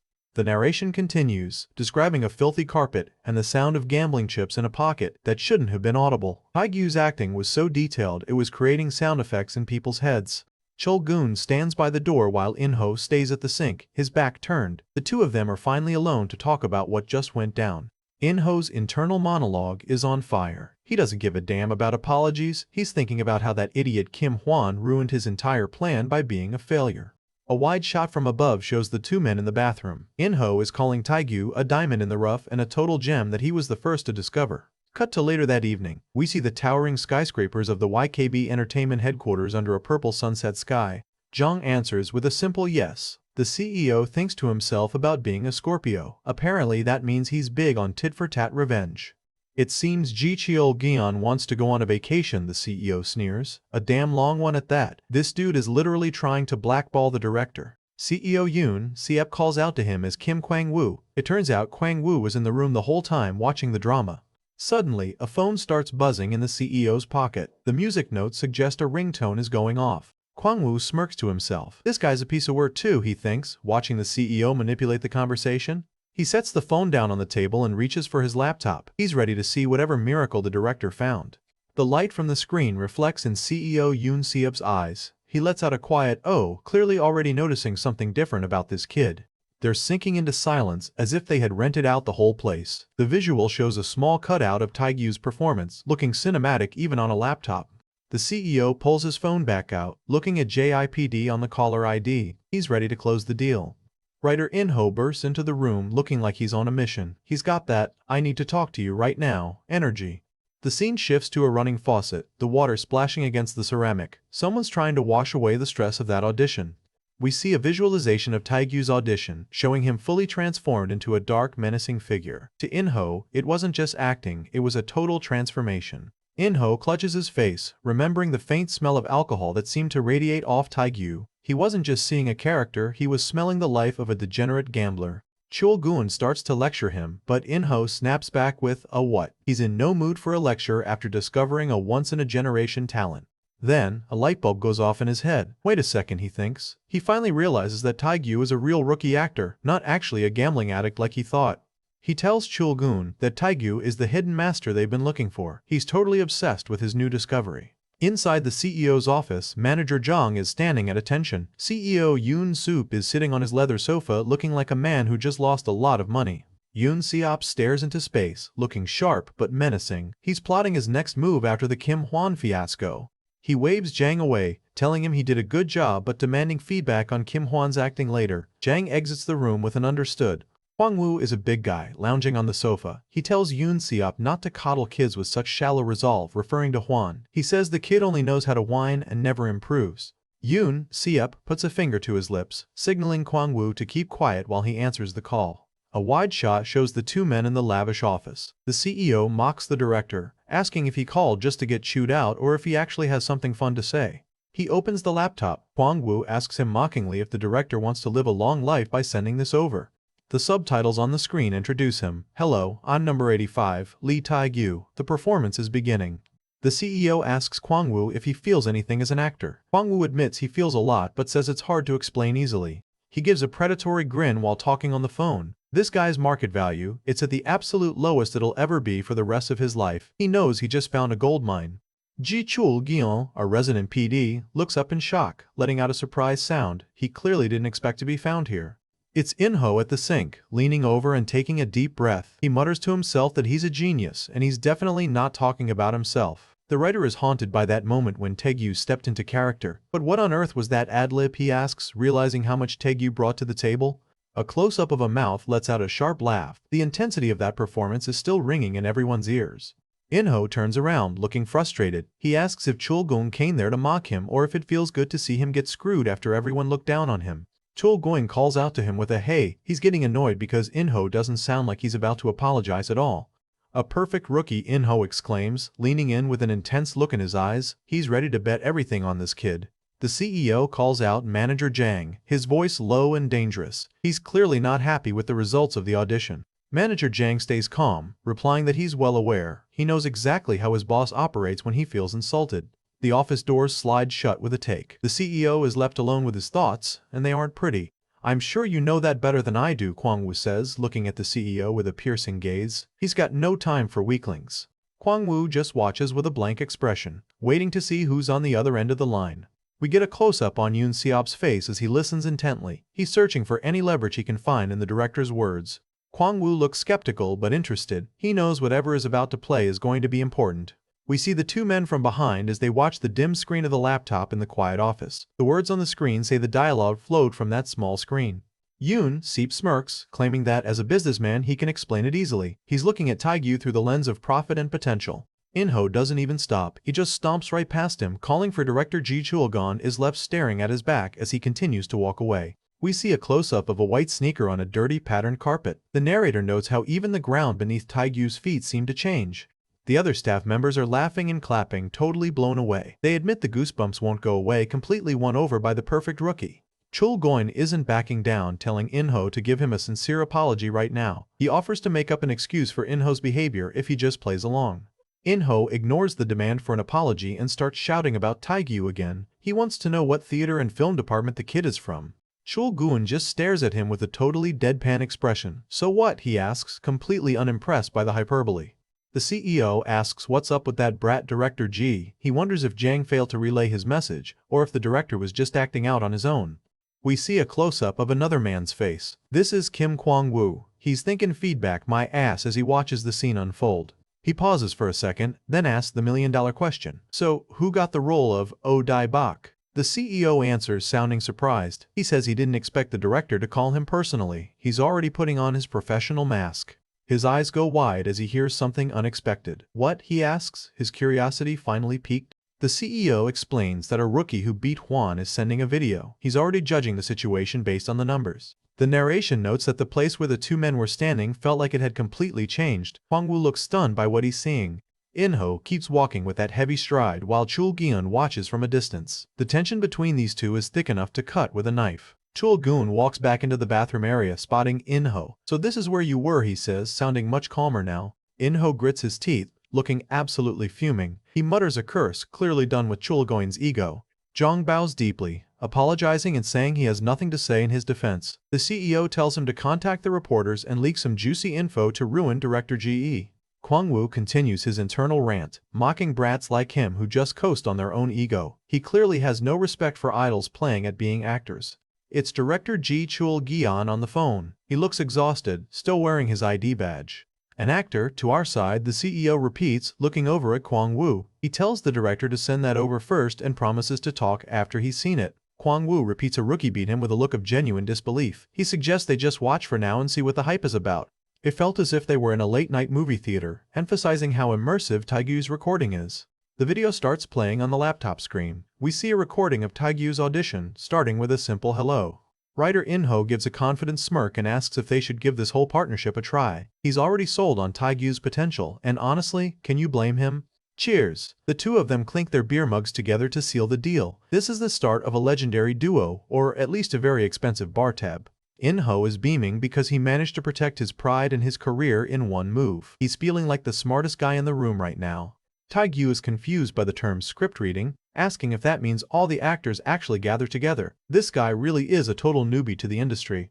In-ho is baffled, asking if Taegyu is just embarrassed about studying acting for a long time. Taegyu doubles down, insisting he really hasn't learned a single thing about professional acting. When people see an expression like that from an actor, it doesn't matter if it's truth or lies. Taegyu's face is basically a high-definition screen for raw emotion. He asks the big question, why did Taegyu even start acting if he never learned it? He's trying to find the logic in this guy's chaotic career path. That answer instantly sobers In-ho up. He's looking at Taegyu with a new sense of respect, realizing he's dealing with someone who acts purely for the joy of it. In-ho's eyes narrow as he listens. He thinks Taegyu's career path is strangely peculiar compared to his god-tier skill level. In-ho is mind-blown, wondering how someone this good can be struggling just to make a living. He's already planning how to turn this gem into a superstar. He's crazy, In-ho thinks with a grin, but this is exactly what an actor should be like. He's officially Taegyu's biggest fan. Taegyu explains that if he becomes an actor, he wants to know if he can live just by acting without needing other part-time jobs. He's looking for stability, which is ironic for an actor. Taegyu asks for textbook recommendations because he wants to study the basics first. He's humble enough to realize his raw talent needs some structure. But there's a catch. Taegyu has to show it at the script reading. The pressure is on to prove that the audition wasn't just a one-time miracle. Taegyu wakes up with a massive hangover, clutching his head and groaning. The celebration from last night is definitely biting him back now. He remembers stumbling through the streets with In-ho, laughing and listening to stories about the industry. It was a well-worth-it night from his perspective. He reads a message congratulating actor Lee Taegyu on being cast for the role of Oh Daibak. He notes that the script reading is next Monday, just 5 days away. He admits it's a bit embarrassing to call his power honed because it feels like a total cheat code, but hey, if you've got a cheat code, you might as well use it. He came up with hypotheses like physical or mental endurance or familiarity from frequent use, but he can't prove any of them. His power is still a complete mystery. He answers with a simple hello, trying to sound normal despite the literal fire swirling in the room. The caller identifies himself as one of the audition judges, director Jong Young-hoo from YKB Entertainment. He says PDG Chulgian gave him the number. Suddenly, Taegyu's phone screen goes black. He lets out a shout as his battery finally dies at the worst possible moment. He tells his colleague CEO Yoon Seop that the call got cut right after he identified himself. The CEO smirks, thinking Taegyu is playing hard to get. Little do they know, the poor guy just forgot to charge his phone. Taegyu keeps it cool as usual, simply replying that it sounds good. He's about to enter a world he knows nothing about, but he's acting like it's just another Tuesday. They're already a few rounds deep, and In-ho is laughing his head off while Taegyu just focuses on his drink. The narrator notes that the results of this audition were actually pretty massive for both of them. Taegyu is finally at the starting line of becoming a real actor. He's trading the fake wedding gigs for a shot at the big leagues, and he looks ready for it. In-ho lets out a confused sound, looking at him like he's an alien. He points out that usually seniors or instructors are the ones who teach you the basics, but Taegyu is just flying blind. In-ho stares at him, realizing that Taegyu literally has the body of an actor. The fact that his ad-libs come out as naturally as breathing without any training is absolutely insane. In-ho is left speechless, his mouth hanging open. What is all he can manage after Taegyu drops another truth bomb about his lack of experience? Taegyu just downs his beer in one go, looking totally unbothered by the question. He's a man of few words and even fewer explanations. The narrator notes that Taegyu is currently surviving through part-time jobs in a tiny studio apartment. His home is his only place for practice, making his skill even more impressive. He compares Taegyu to a martial artist who left the secular world to train in isolation. This guy has been honing his skills tens of thousands of times in the shadows. To In-ho, people like Taegyu are perfect blank canvases. They have no bad habits from bad teachers, just raw, unfiltered potential.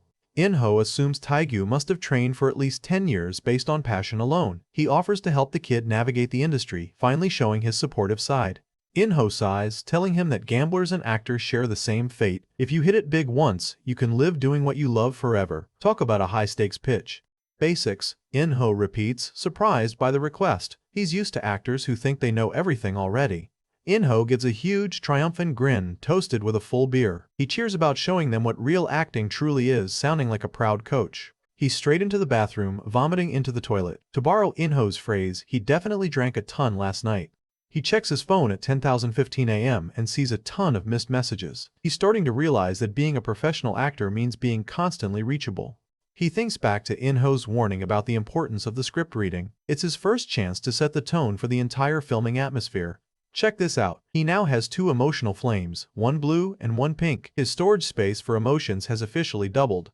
Taegyu is just happy he can store 2 emotions now. He thinks if he can find the right method, he might be able to increase his capacity even more. He mutters to himself about biting, tearing, and chewing. This dude is getting a bit too into it. We see 3 panels of him talking. He confirms his identity, explains he's the one who auditioned, and admits he doesn't have an agency. This guy is a total free agent in a sea of corporate pros. Jang mentions he saw Taegyu at the audition and was clearly impressed. He's making his move to sign the hottest rookie on the market. He stares at the dead phone in shock. Talk about a massive technical fail during a career-changing phone call.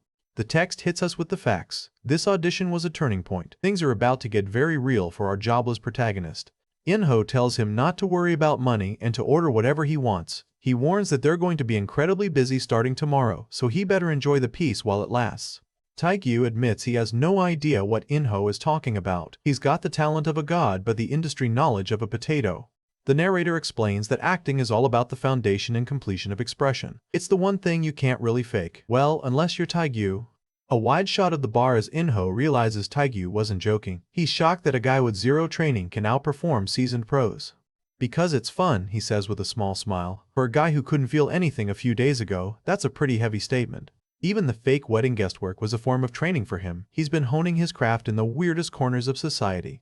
The visualization shows a samurai standing alone in a winter forest. This is the realm In-ho believes Taegyu has reached through pure, obsessive practice.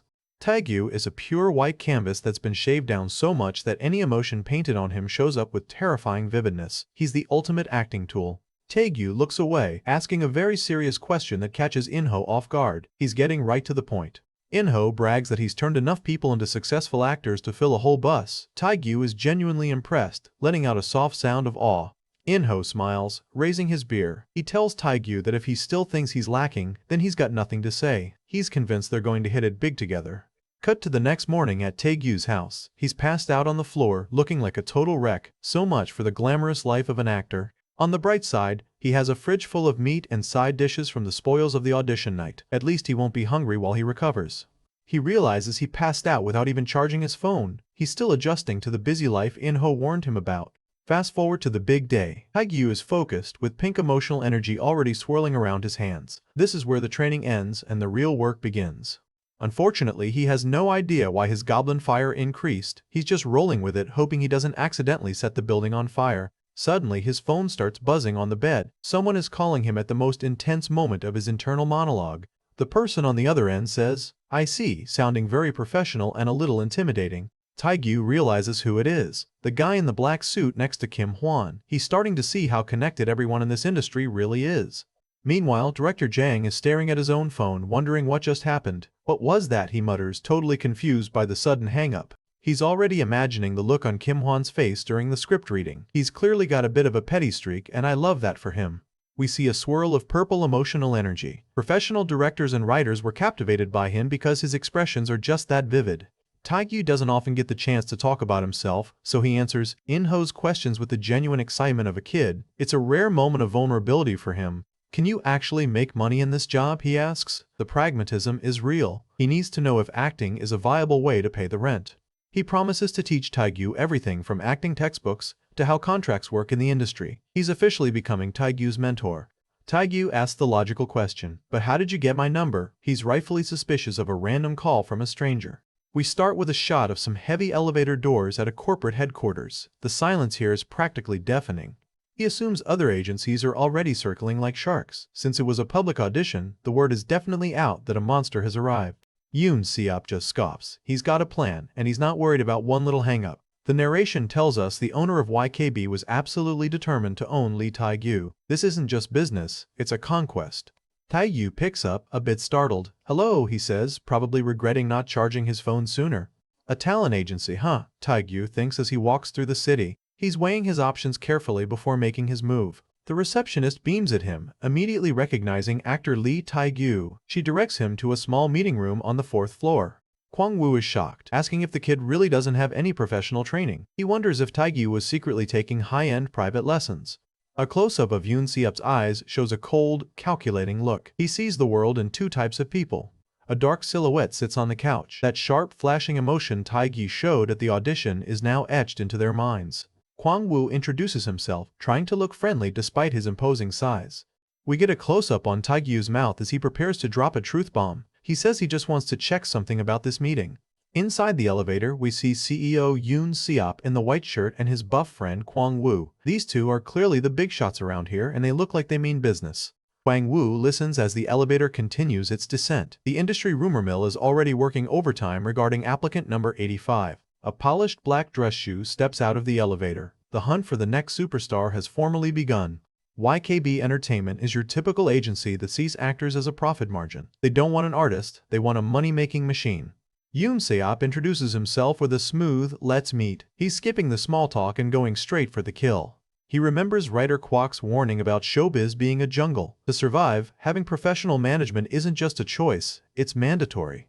Taegyu hits the button for the 4th floor. He's ready to face whatever games the CEO has planned. Taegyu overhears the conversation through the door. He mutters a confused sound, catching them talking smack before he even enters. The eyes of those who have and those who don't are different. This guy is definitely a have. It was like something burned, leaving a permanent mark on their memories. They can't get that performance out of their heads. The narrator tells us their plan was simple. They're going to use a classic good cop, bad cop routine to sign him cheap. Kwang-woo's expression shifts to one of suspicion. The vibe in the room just changed completely. Kwang-woo is confused, asking if the kid really just hung up the second the agency's name was mentioned. He's not used to being rejected so quickly. Kwang-woo wonders if another rival, Daeil Entertainment, managed to get to him first. The race to sign Taegyu is officially on. The CEO is already back on his phone looking for another opening. He knows it's obvious this kid is going to make a ton of money. We see a shot of an audience in a movie theater, completely enthralled. This is the power YKB wants to bottle and sell. The proposal is simple, just 30 minutes in a conference room at the HQ. It sounds low pressure, but we all know it's a trap.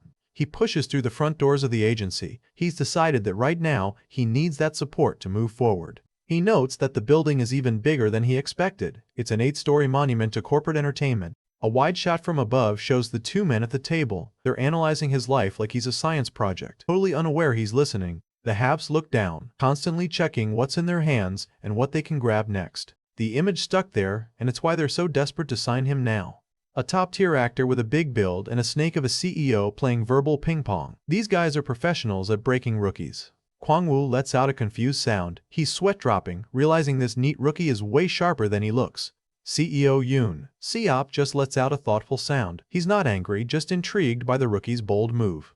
Yoon Seop smirks, thinking a rookie has no reason to act offended by a call from his agency. He thinks he's still the one in control here. Taegyu is standing outside the massive corporate building looking totally unfazed. He's just a guy in a brown jacket checking his messages.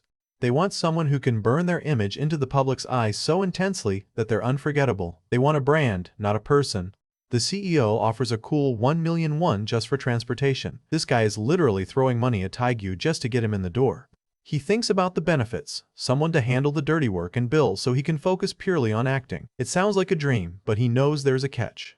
He thinks the staff vibe seems relaxed, which is a good sign. He figures if the contract is decent, this could be a good fit. Kwang-woo realizes Taegyu is one of those, the type who lives purely for the sake of acting. It's a rare breed that usually ends up successful or broken. The have-nots are the ones who don't even look up at what they're missing. They're the ones easy to manipulate. Kwang-woo tells the CEO they don't need to act like thugs or lowball him. He thinks they can profit plenty without being scummy about it. Together, they plan to knock a rookie actor's soul clean out of him and gobble up the prey. Talk about a warm welcome. Taegyu stands there with a dark, intense aura, looking exactly like the Dai Bak they're so afraid of. He asks point-blank if this meeting is just a trick to scoop him up cheap before the script reading, when his value is at its absolute lowest. Mic drop. He notes that with Taegyu's level of acting, he probably knows exactly how much he's worth. He suspects some veteran actors might already be in the kid's ear giving him advice. Kwang-woo questions if meeting a big shot once is enough to make a hidden master retreat into a shell. He's trying to figure out Taegyu's game. He looks up at the towering glass and steel. This is the place, he thinks. He's about to walk into the lion's den. A hand slams down a stamp, symbolizing the agency's power to brand their talent. They want to sear their image into the market. Taegyu's phone vibrates on the table. The offer has been made, and now the ball is in his court. At the front desk, he politely tells the receptionist he has an appointment with the CEO. He's perfectly calm while entering the enemy territory. Standing outside the conference room, he takes a breath. Let's do this right, he tells himself. Yoon Seop nods, agreeing with the assessment. They're already planning how to exploit that obsession. The narration confirms that Do Yoon's soup belongs to the latter category. He is a man who is still starving for more. Taegyu finally pushes the door open with a quiet hello. The prey has officially entered the trap. They tell him to have a seat, acting casual about the 1 million won bribe they already handed over. They want him to feel off balance and obligated. A close-up on Yoon Seop shows he's a student of human nature. He knows exactly how people's hearts work when money and fame are on the line. Kwang-woo gives a sharp, predatory grin. Anyway, you're going to devour him, right? He asks. He knows the CEO doesn't take no for an answer. We see a close-up of a mouth speaking a line that brands itself into your brain. They are looking for that one catchphrase that will define the year. Taegyu looks at the phone, realizing it's an offer he can't reasonably refuse. Even he knows when a deal is too good to ignore. Inside the room, Yoon Seop is already dismissive. So, that kid? What was it again, he asks, acting like Taegyu is just another entry on a spreadsheet? Kwangwoo is his right-hand man, his blood brother in all but name. Together they built YKB from absolutely nothing. The door creaks as he enters. He looks a bit hesitant, but his eyes are sharp. Taegyu looks at them, his eyes unreadable. He knows they want this chance badly, and he's not about to give it away for free. The CEO feels like a bit of a joke that he, a top dog, is personally calling a rookie. Normally a department head would handle this, but he knows this kid is a special case. CEO Yoon Seop is back on the phone, looking like he's caught a juicy scent. He's betting that the character of Oh Daibak is going to be a gold mine.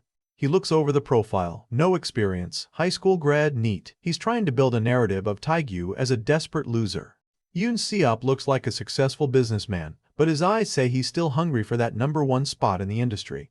CEO Yoon Seop flashes a fake warm smile. Ah, you're here, Mr. Lee Taegyu. He's already putting on his best cool boss persona. Before I sit, can I ask just one thing? Taegyu asks, his voice cold. He's already going off script and they aren't going to like it. Kwangwoo watches as the CEO predicts Taegyu will definitely answer this time. He thinks a second call means the rookie is ready to negotiate for a higher price. He looks at Taegyu and sees a tool to get there. Taegyu's aura made even casual onlookers feel hungry to see more. Yoon Seop just smirks, leaning back. Ask anything. He thinks he's got this in the bag. Like and subscribe for more interesting stories. Comment below if you enjoy. Thanks for watching.